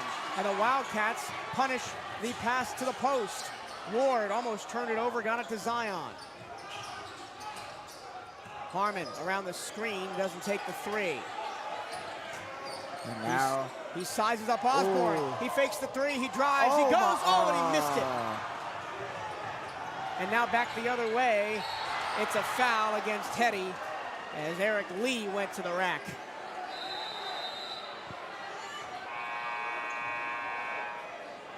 Wildcats by a slim 2 points as we head to another media time out. We cap all the excitement of a historic National Signing Day for Bethune-Cookman football by checking out the 2024 National Signing Day Show. Hear from head coach Raymond Woody Jr., offensive coordinator Joe Gerbino, and defensive coordinator Robert Wimberly for an inside look at everything Wildcat football. You can catch it all anytime at youtube.com/CatEye Network. It was a great honor to work with Lewis and some of the football operations people on that program. Really excited for the future of this BCU football program. And since Alabama A&M's in the building, I got to bring it up, right? The big game against Alabama A&M on senior day for football, and the Wildcats kind of broke out offensively, scored a season high for points, and that singular game basically gives you a look at what the future of this team could be under head coach Raymond Woody. Yeah, I mean, you're getting these fresh faces in. A lot of the seniors that are still there, upperclassmen rather, want to succeed this season. They want to prove that they, earn chances, essentially. That's what it's all about. And they're looking to do that this year. Quick points update. Zion Harmon and Jacoby Hetty both have 9 to lead the Wildcats. Halsey is with 8 and also 6 rebounds, but he's got 3 fouls. But if he gets into the game late on, we could be on double watch there. Leading scorer in the game is Karen Tucker with 10 on 4 of 6 shooting and 2 of 2 from 3. The Wildcats bolstered by 11 of 13 from the free throw line. Their only 2 misses were the 2 by Yusuf Tamara their last trip, whereas the Bulldogs are 6 of 12. And I said at the end of the first half that you can't make that matter, but in the end, it might matter. Yeah. Especially if this game remains close, you got to take those free shots and make those, as Hetty will. I don't know why I thought Hetty was at the line. Obviously not. Foul was against Hetty, rather. Yep. It'll send Eric Lee to the line, the junior out of Tampa, Florida, and Surge Christian Academy.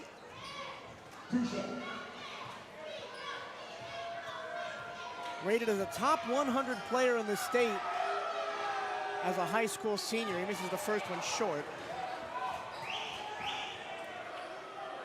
In his first 2 seasons, both at Alabama A&M, he's averaged 11 minutes, 2.2 points, and 2 rebounds. While he was in high school, he also volunteered with the Special Olympics. I think they're going to get a lane violation against DJ Carter Hollinger, and he's going to reshoot that second free throw. I saw his foot in the lane early. So another chance for Eric Lee.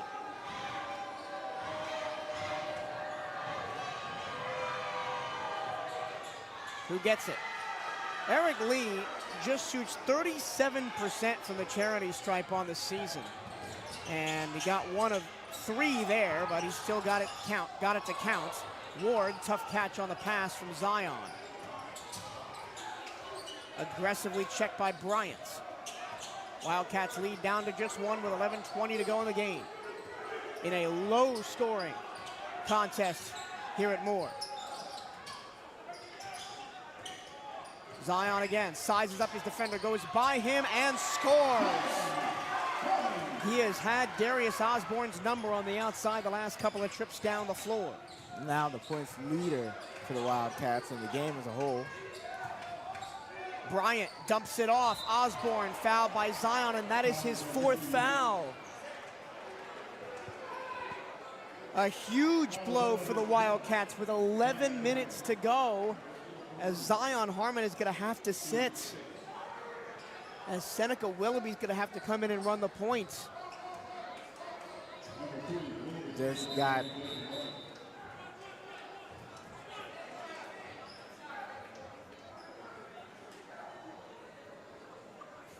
referee was trying to get Zion's attention. He was already on the bench. Not sure what that was about.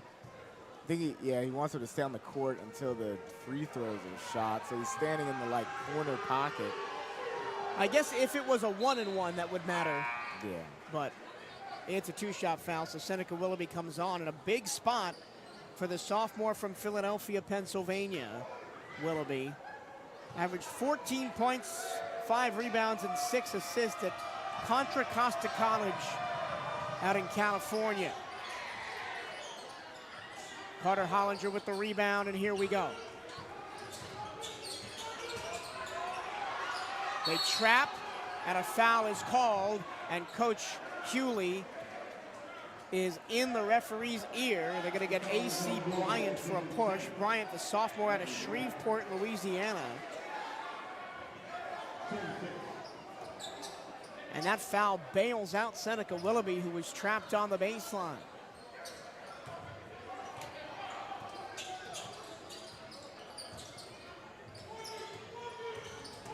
Reggie Ward now working on Bryant.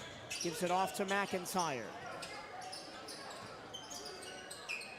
Hetty fakes the 3, defender in the air, and then he lost the ball. Somehow Ward still got to it. Willoughby, baseline floater, rattles it down.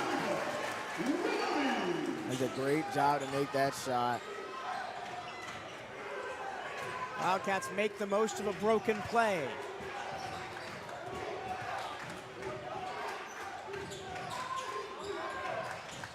Osborne on the wing, gives it up. McIntyre almost got a steal. And now McIntyre's down on the floor as A.C. Bryant takes advantage of the mismatch.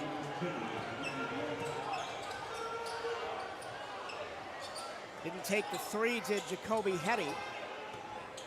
Stopping and starting and missing it off the front of the iron is DJ Carter Hollinger. Tried that little stop and start motion, just didn't get it to go down there. Had enough space for it. Another drive from AC, and he'll go to the line to try and tie the game, and that's going to be on Hetty, his 3rd. So the Wildcats in all sorts of foul trouble here down the stretch. And Deshaun Dyson's going to check back in. Dyson with no fouls, but has been off the floor for the last couple of minutes, and the Wildcats will go super small if Hetty comes out in place of Dyson.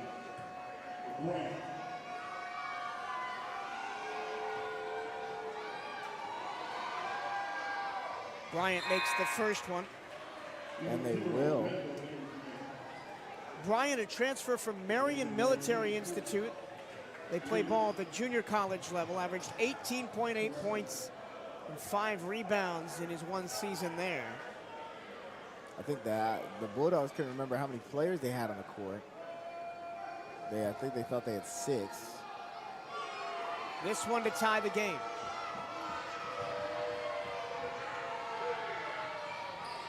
It's good, and it's a 44-all with 2 of the Wildcats' top 3 scorers on the bench and with foul trouble. Reggie Ward with a full head of steam, misses it. And no one's back to cover Bryant, who dumps it off, and a layup is good for Jalen Randall, and Alabama A&M leads the ball game.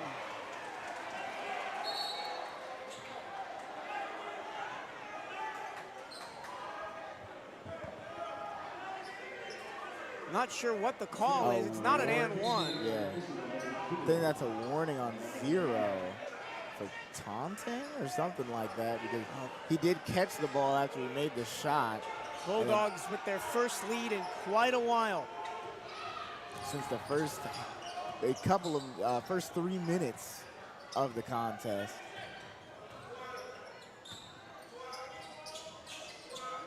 (46-44). Dyson to the hoop for the bucket. It's probably going to have to be Deshaun Dyson's game right now, with Hetty and Harmon in foul trouble. And a timeout called by Coach Shuley. With 8:40 to go, we are deadlocked at 46.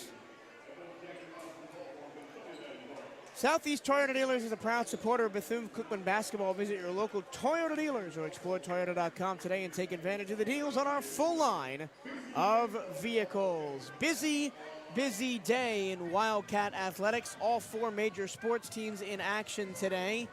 Both men's and women's basketball, of course, here at Moore Gymnasium. Baseball down at Florida Gulf Coast, and softball all the way out in California at the Mary Nutter Collegiate Classic. It is crossover season, and we do love a good crossover season here in the sports information business. It's really, it's real fun, because you have random stats that you can try to pull. It's like, oh, well, when this player's on, has more than 10 points, we hit home run, something crazy. So just a fun little time.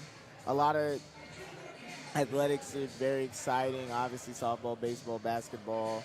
Track and field still going on. I think they're in their indoor season now, or that was the wrapping up of the indoor season and such. But the Wildcats need to get back to, what they were doing earlier in the game, which was scoring more consistently. Did a good job of that to kind of get closer to close out this little time period before this timeout. But over that, most of that second half, that chunk after the second media timeout for the second review, there have been a lot of breaks in this game. You're not a loss, but it's something they just got to work on. Now, back in the Bulldogs win over Bethune-Cookman earlier this month up in Huntsville, 8 Alabama A&M players scored at least 8 points. That might not be the case tonight, as Tucker's got 10, Williams has 9, and Randall has 6. Although A.C. Bryant has scored 4 all in the last couple of minutes. He could be on the come-up offensively for the maroon and white.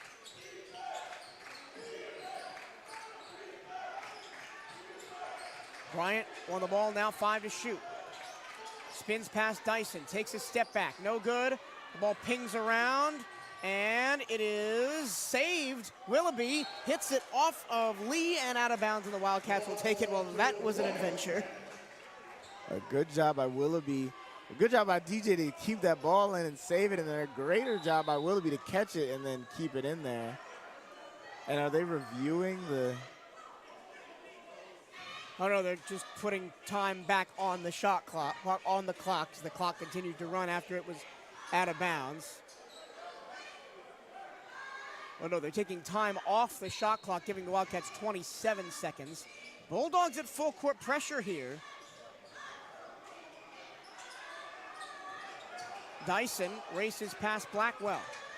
And now Willoughby in the corner. Ward for 3. Yes! Only the 4th 3 of the game for Bethune-Cookman, and the first points of the night for Reggie Ward, who was 0 for 3 from the floor previously. And usually he doesn't shoot from out there. Layup short by Moore, or sorry, Moody. Wildcats get the board. Let's see what they set up here. Will Reggie Ward be the offensive catalyst for this Wildcats team with their top 2 scorers on the bench? Lots of contact, loose ball, 8 to shoot, in the corner. Willoughby with 3 to shoot. He puts it up, and it's no good. Another wild possession with a couple of deflected passes. Probably should have been a foul on DJ, if we're going to be honest. But 7 minutes to go. great defense by Alabama A&M otherwise. And Jacoby Hetty with 3 fouls stood up to maybe try and come back in this game. Bryant spins, shovels it to Randall for the easy bucket. Back within a point. And now it's the Wildcats who are slowing it down.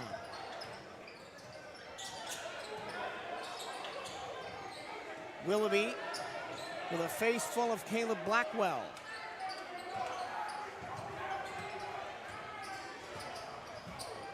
Willoughby puts his shoulder into Blackwell. 4 to shoot, and it is a foul on the floor. And it's going to be a 1-and-1 coming up for DJ Carter Hollinger. Gets the free throws anyway.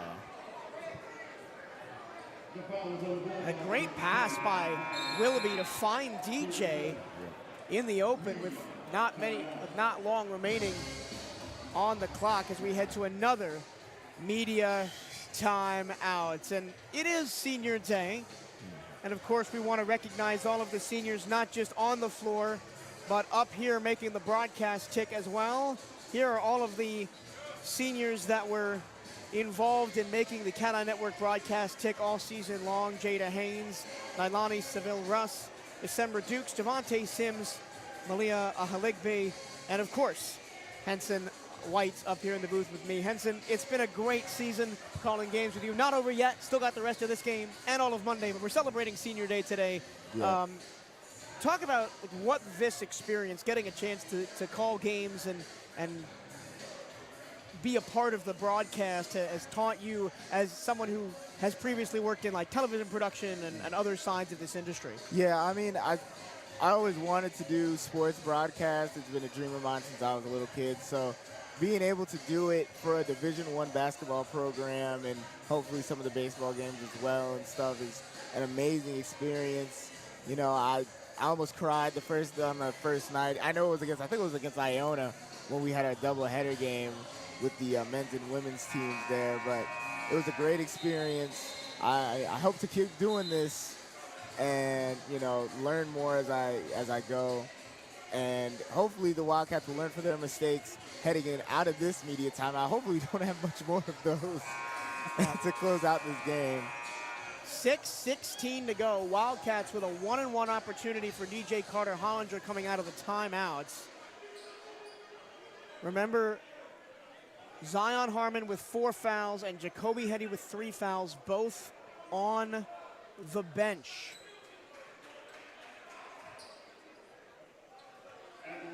And as it always seems to do here at Moore Gymnasium, it's the start of massive pressure free throw time for both teams. Rarely is there a not close game in Moore Gymnasium.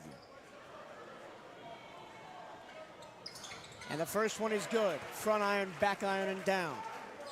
And as we said earlier, you know, if you can make those free throws count. And as a team, they've been shooting really well. Outside of Tamara, everybody, you know, they're perfect from the line. And DJ keeps it going.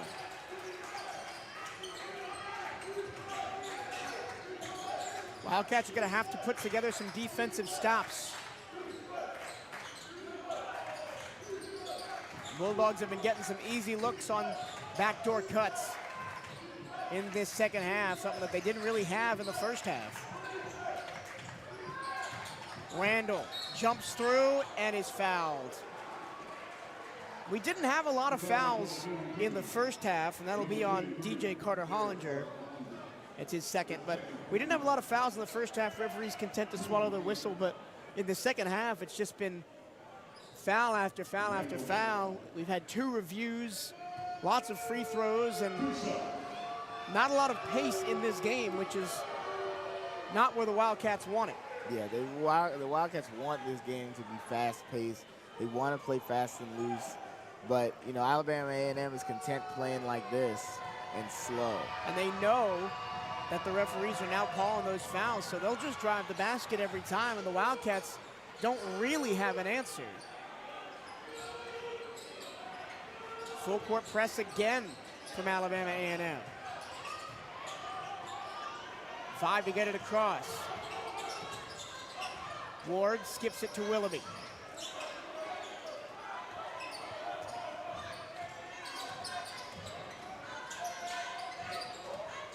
McIntyre stops, hands back to Seneca. Now DJ, tough finish off the glass for Carter Hollinger. And an immediate slam on the other end for A.C. Bryant as the Wildcats didn't get back on defense. It just feels like hard work on the offensive end for every inch for BCU.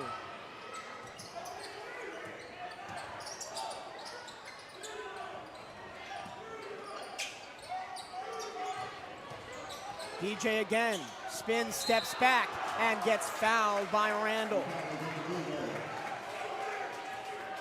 He's the second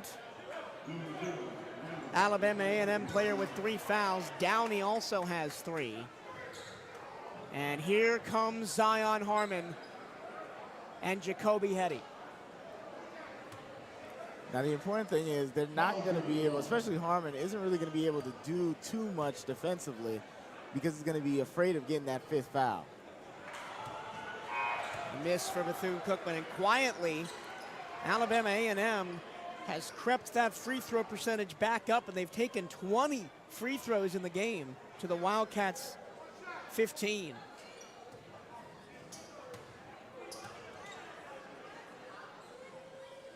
Second one, bottoms up. And now Zion stands up and heads to the table. Wildcats by just 2. Cameron Tucker back in.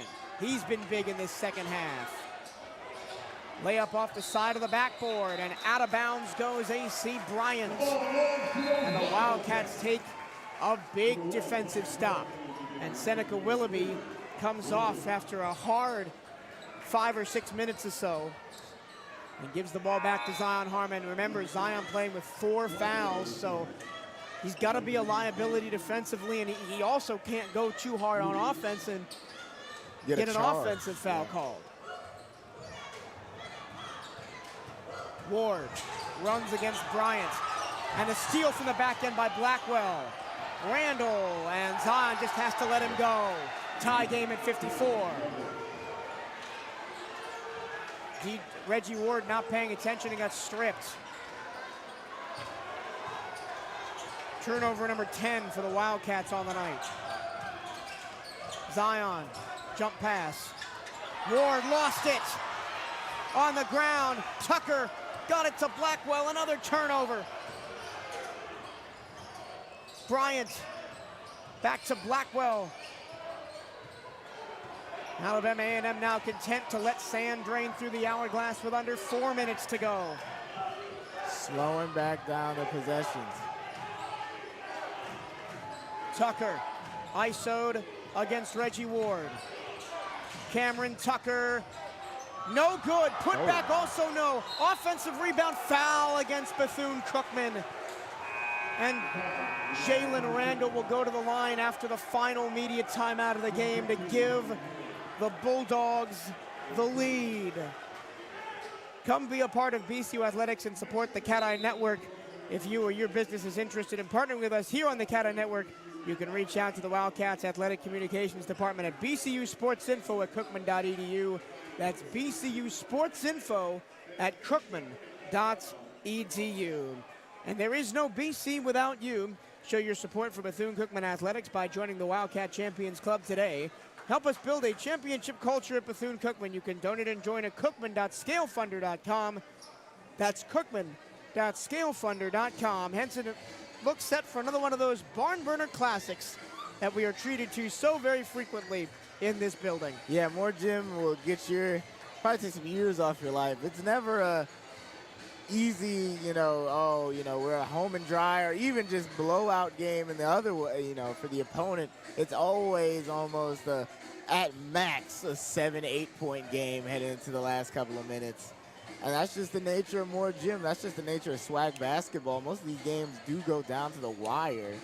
And this game is so different than games the Wildcats have previously had here. The last couple of home games for Bethune-Cookman, 84, 83, 82, 67, right?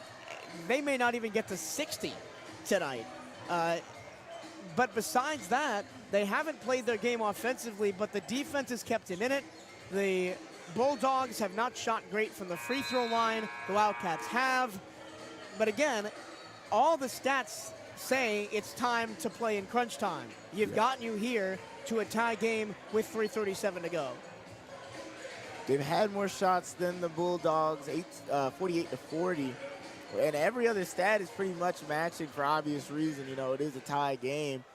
Both teams have made 4 threes. Both teams have 19 field goals compared to 18 field goals. 12 free throws made compared to 14 for the Wildcats.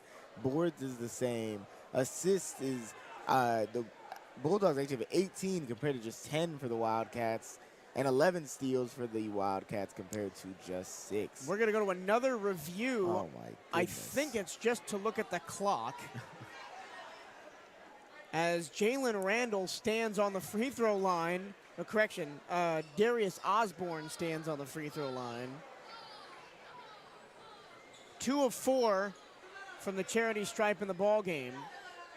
Zion Harmon back in, so is Jacoby Hetty, with Deshaun Dyson, Damani McIntyre, and DJ Carter-Hollinger. That's the 5 on the floor for the Wildcats right now. And for Alabama A&M, it's Caleb Blackwell, Darius Osborne, Jalen Randall, A.C. Bryant, and Cameron Tucker, who's been huge. Tucker has 10, Randall has 12, Williams has 9, only has 1 foul, but hasn't played most of the second half as the Bulldogs have found a better consistency with the big men not in the game.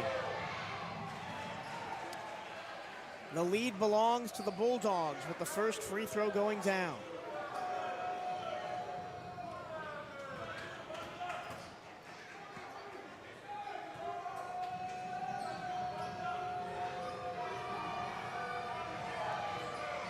And the second, 56-54. It's officially clutch time in Moore Gym. 3:30 to go.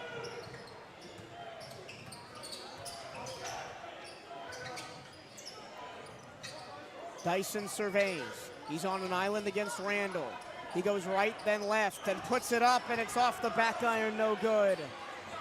And it took the most awkward bounce possible, putting it straight back into Bulldogs' hands, and now they are perfectly content taking their time on this possession.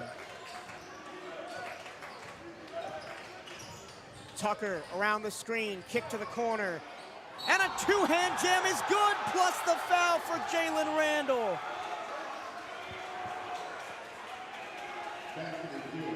Damani McIntyre picks up the foul. It'll be his first.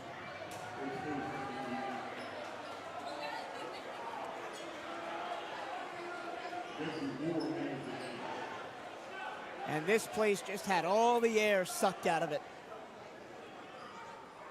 Wildcats scoreless over the last 154, and the Bulldogs have had a 6-0 run.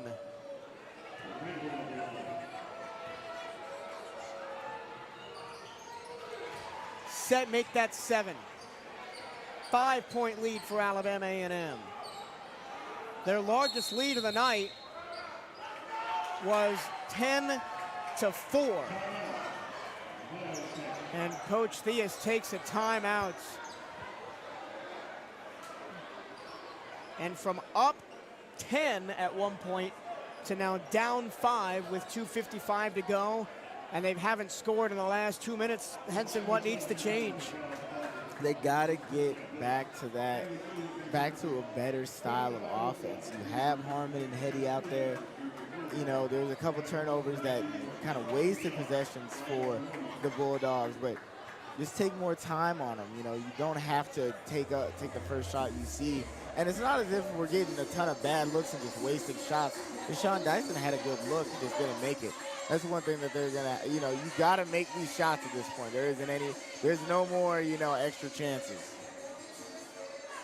59-54.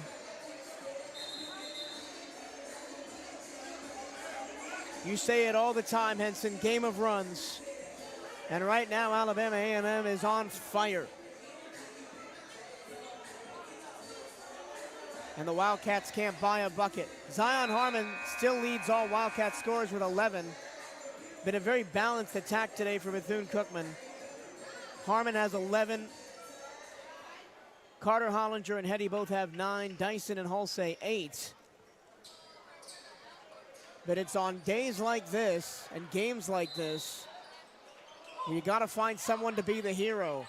And it's going to have to be more than one time.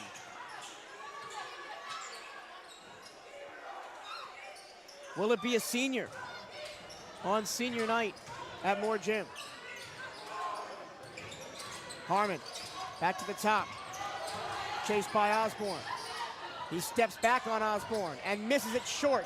McIntyre can't corral the rebound.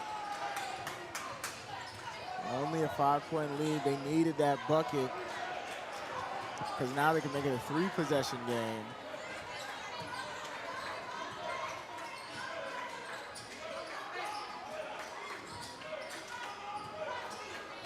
And the Bulldogs will take as much time off of this clock as possible. 7 to shoot for Blackwell. He gets all the way to the hoop and gets the ball stripped by Ward, but Ward touched it last. 1 second to shoot off the baseline in.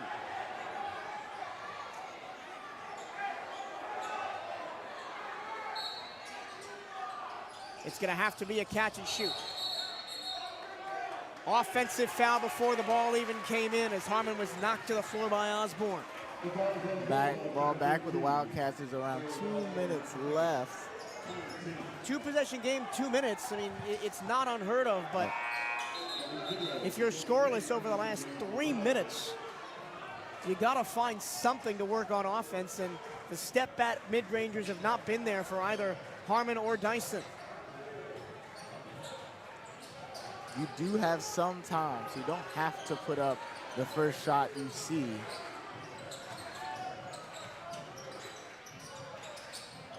They go high post. Ward to the basket, too strong. Rebound Harmon. He puts up a 3. And again, too strong. Put back, no good, but a foul. As DJ laid out to try to tip that one back up and in. Full stretch he was. Minute 38 on senior night. He's got to make both of these. And a timeout called. No timeout was called.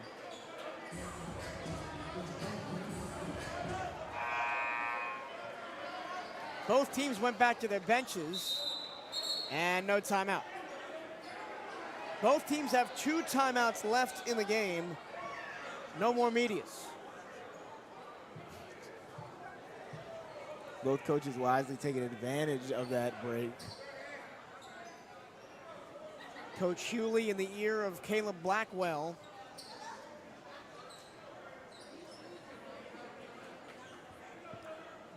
This is an Alabama A&M team last year. In their first year under Coach Hewley, went 15-18. Lost in the SWAC semifinals. And the first one rims out for DJ. It will still be a 2-possession game.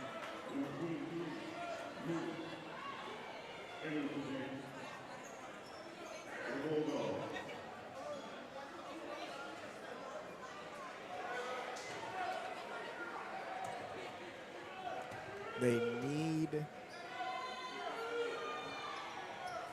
And they got it.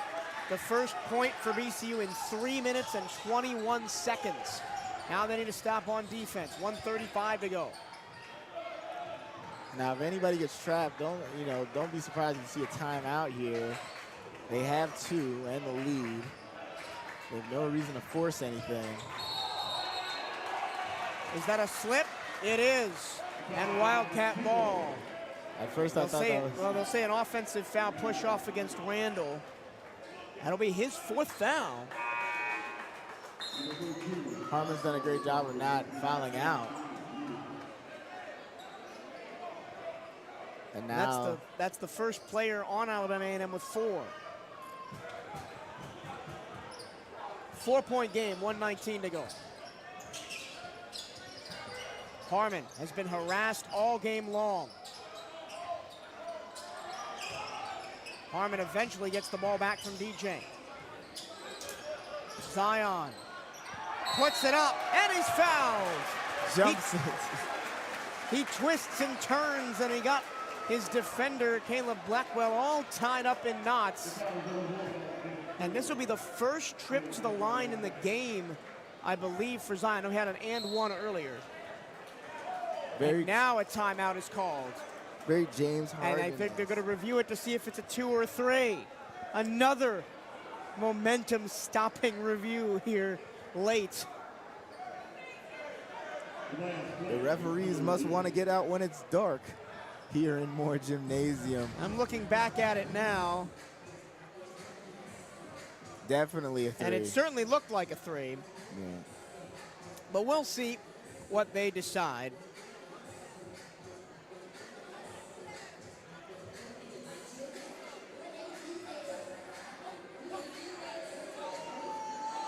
I will try and find you some other SWAC basketball scores around the SWAC.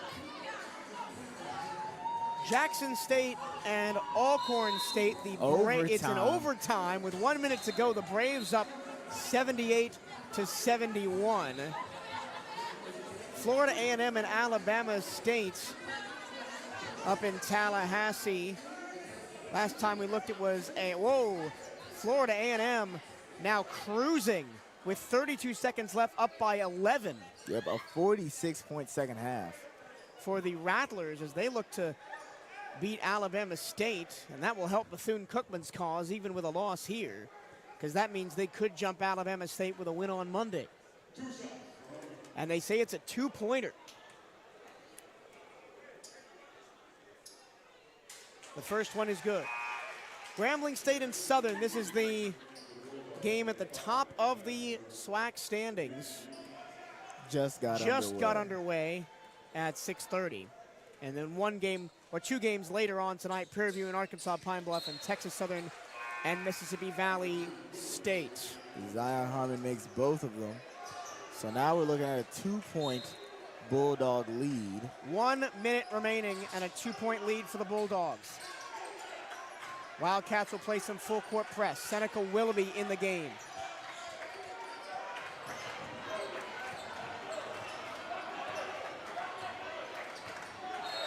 Timeout, Coach Hewley, as he takes the first of his 2 remaining timeouts. And all it comes down to right now, Henson, is who's going to hit the clutch shot and how can they set up the shot. Yeah. For Alabama A&M, it's going to be drive, and if the layup isn't there, kick. If the layup is there, take the layup, potentially get the foul. Yeah, they've been doing that all of this second half, is drive and get fouled, and it's worked in their favor, causing 18 Wildcat fouls. They have 20 of their own, but they're much more spread out.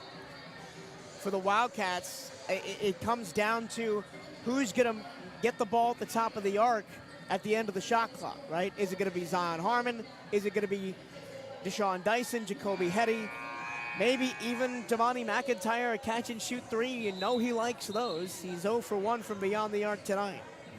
Yeah, I think it will be whoever is open in that situation. But if I had to put money on anyone, even though I don't see him out there right now, it would be Zion Harmon. Obviously, I think what Coach Theus is doing is smart because Harmon has 4 fouls. He'll keep him on the bench every time the Wildcats are on defense, then sub him back in for the offensive possessions. Yeah. 17 to shoot for Bama A&M. Tucker to inbound in front of his own bench. And they call a timeout, and that's the end. That's no more timeouts for Alabama A&M because they couldn't get the ball in play. Great defense, especially by Seneca Willoughby on A.C. Bryant. Very intelligent possession there. Willoughby guarding 2 people off of that base, that inbound in.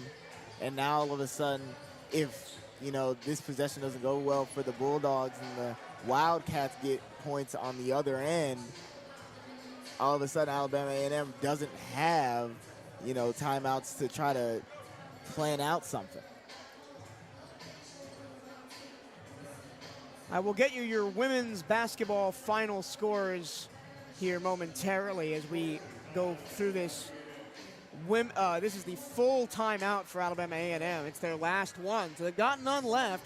If the Wildcats can get a stop on defense here, they might be in pole position.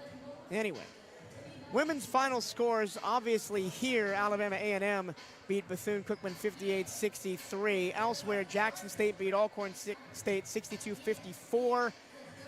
Grambling State beat Southern 59-57, a close one in Baton Rouge at the top of the standings.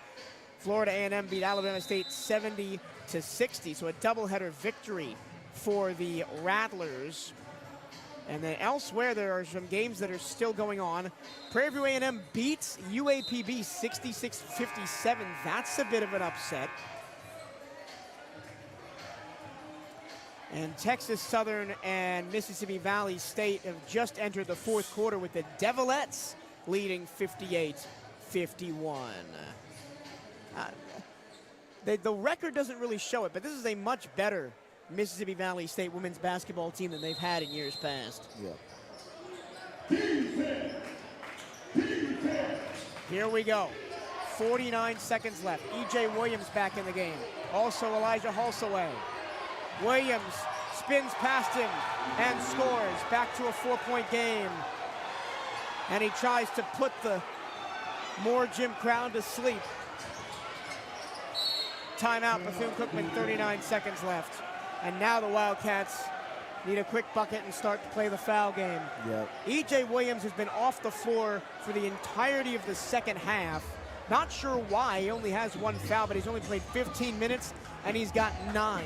It's worked in the Bulldogs' favor because at a certain point, the Wildcats, after that quick outburst to start out the half, Wildcats really figured out what he wanted to do offensively and took advantage of the fact that he was taking so much of the possession and was trying to take the bulk of the scoring load and wasn't scoring consistently. So taking him off and going with this slightly smaller lineup has, you know, helped propel them back into this game and into the lead that they currently have. The Bulldogs have outscored the Wildcats 37-25 in the second half. And they've only hit 1 3. It's all been pounding the ball inside, getting to the free throw line. They've hit 10 free throws in the half.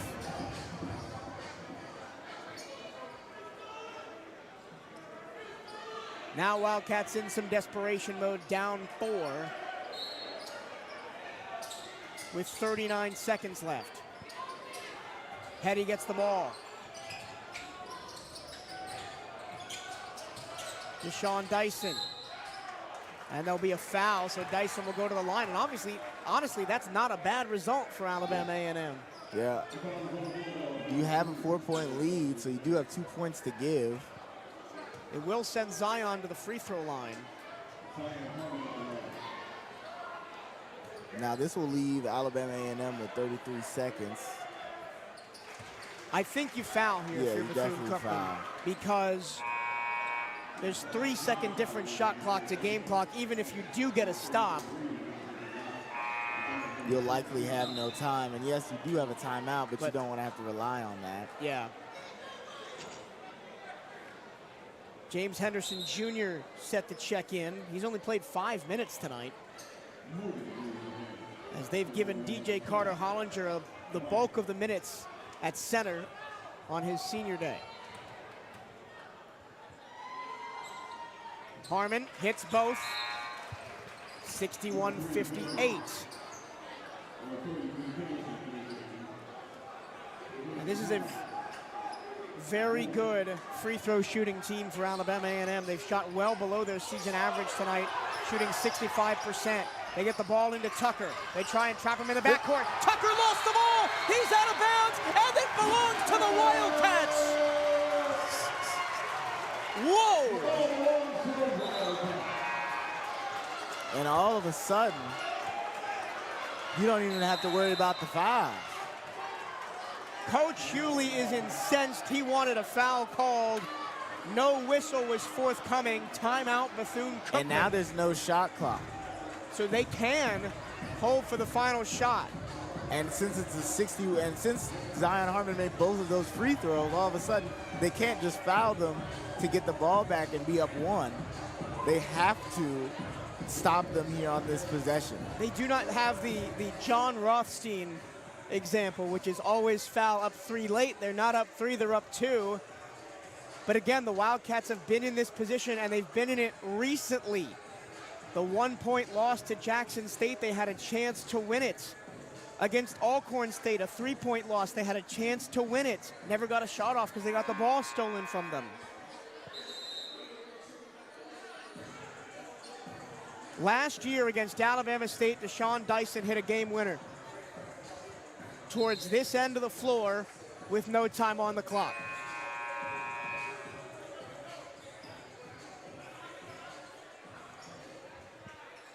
It would be a classic way to close out any senior night, is a buzzer beater at home. What is the play here for VCU? They have 1 timeout left. The ball goes in. DJ makes the catch. Harmon fakes the 3, goes right. Zion takes it. Off the heel, no good. 15 seconds left, the ball's on the ground, it's loose. The Wildcats get it back. 11 seconds left.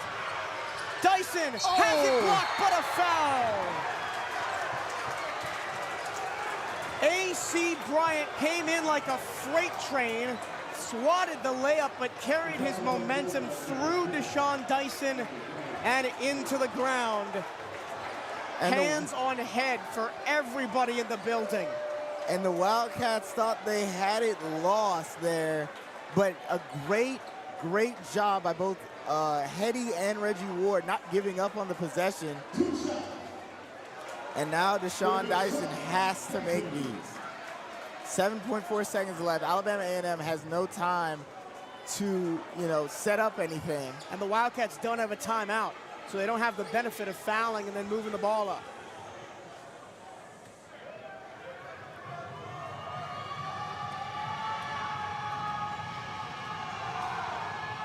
First one is good.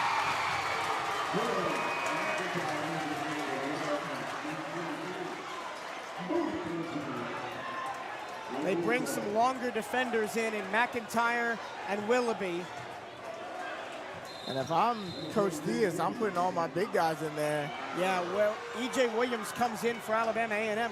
That's going to be a nightmare matchup for Reggie Ward or DJ. James Henderson's going to come in to replace Ward. No, to replace Seneca.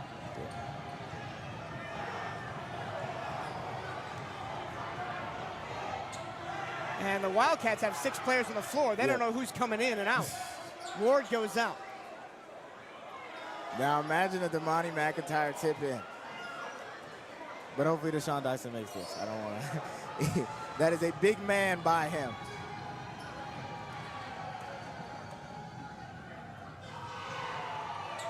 Deshaun Dyson ties the game. 7 seconds left. I'm not sure what the stoppage is for. Nobody has a timeout left. I think the referees are just double checking that everything is correct. Oh, their substitutions come in. It's A.C. Bryant. Watch for the big man. E.J. Williams to get the ball down low. 7 seconds left. It's stolen. Dyson in the corner. With 4 seconds left. With 4 seconds left. Deshaun Dyson. Wait. The players are on the floor. The fans are on the floor. But there's still 4 seconds to go.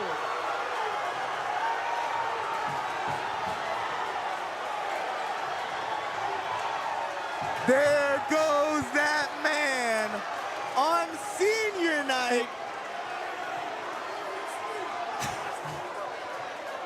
Henson, I've seen it, but I don't quite believe it. How in the world? Circus shot. If anything, he got fouled. Puts it up and kind of, I don't even know.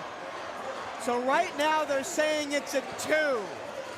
They're going to the monitor to review if it's a 2 or a 3. They're reviewing anything. They should be reviewing if it's a foul or Well, not. it looked from our angle like a 2. It looked like he stepped inside and took a 2. I'll rewind it on our monitor and see. But he kind of faced forward, but I think he's behind the line. That might be a 3. We saw earlier in the women's game, they had there was a player on that team, Simmons, would always lean forward when she was shooting her threes, and consistently that was called a 3. Her entire body was in front of the line consistently, and they were calling those 3s. So, if we're going by game logic, within the same arena and the same day, that should be a 3. Let's recap here. The Wildcats were down 2. Zion Harmon hit 2 free throws. Deshaun Dyson, sorry. I'm trying to remember. Deshaun Dyson hit 2 free throws to tie it. They trapped on the inbounds pass. They got the turnover. They got the ball in, got it to Zion. No, got it to, was it Damani that put up that shot? The original shot? Yeah. So, okay. So basically. Let me go back. No, so. It was a very active last couple of seconds. Harmon gets fouled off ball. He gets sent to the line. Makes both of those. It's a tie game. Now Alabama A&M. Oh no, it was a 1-point deficit rather for the Wildcats. They check the ball in. Hetty gets over there. Dyson crashes alongside him. Dyson gets the ball and just takes the shot. Doesn't really have anybody else set up anywhere. Within 3 seconds, it is now either going to be a 2-point Wildcat lead or a 1-point Wildcat lead. With 4.2 seconds on the clock. And now no timeouts. Yes, no timeouts for either team. Now reminder, we have human people on our buttons. So there really is an extra, I'd say, about second and a half, half a second that they have. It's a 2. It's a 2. So, Alabama A&M has about 5 seconds to get down the court. No timeout. So if they make a shot, the Wildcats will have to basically make a full court prayer for the most part to win. The Wildcats need one more stop to give Deshaun Dyson his hero moment. It is 63-61. You have the career leader in steals as a Wildcat. McIntyre on the court along with Carter Hollinger. All the seniors are on the floor right now. The ball comes in. Time ticks down. 3 seconds. Bryant, half court heave. It's no good! This one belongs to the maroon and gold. It's a more Jim miracle. It's a more Jim miracle. And the Wildcats get off the mat and land the final blow. Unreal. An extremely hard-fought game for both teams. Both teams came back from deficits at important junctures. You know, the Wildcats went into the half up relatively big, by 8. And we're thinking maybe the Wildcats are going to pull away in the second half. Then, you know, a storming back by the Bulldogs in that second half. They had a lead for a good chunk of those clutch minutes. And then you get to the end, towards the end of the game, and Alabama and the Wildcats take advantage of what Alabama A&M gives them. We will have Coach Reggie Theus on the broadcast for a post-game interview shortly. The teams will come together at center court for a prayer. I thought the Southern game might have been the game of the year. It has been usurped. Sports Center, if you're watching, we got a top 10 play for you. Wow. And the worst part is that off the shot, I was like, the immediate reaction in my head was, that's a bad shot. But it doesn't matter when it goes in. Right? Yes. But he didn't have time really to get it to anybody else. So it's not as if I'm not going to sit here and be like, oh, well, he didn't really have anybody open. And he did, in my opinion, get fouled. But, you know, most refs aren't going to call that foul there. They don't want to, you know, you don't want to end the game on free throws like that. The Wildcats win an absolute thrill ride with Deshaun Dyson with a 3 off of a steal with 3 seconds to go. I'm still almost speechless. We're about to hear from Coach Theus as he makes his way to our broadcast position. High-fiving children High-fiving on the way up. Yeah, the Wildcats have made their way back to the bench.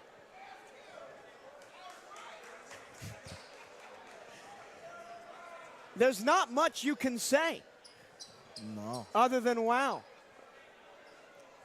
63-61, your final score here at Moore Gymnasium, and the Wildcats provisionally move into 5th place in the SWAC.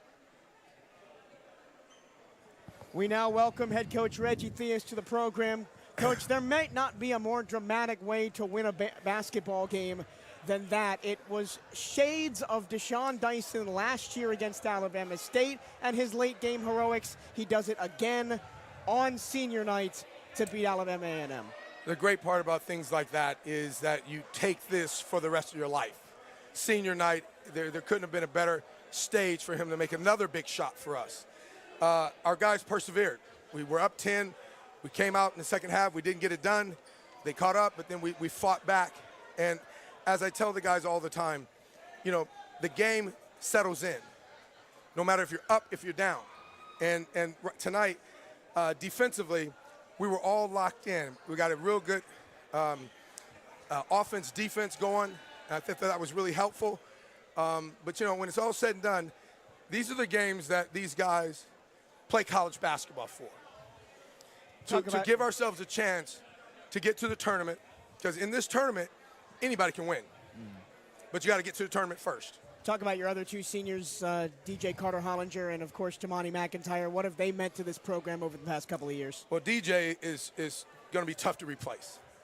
He is a multifaceted player. He's got usually the most pop on the floor than anybody. Plays a lot bigger than his weight and his size.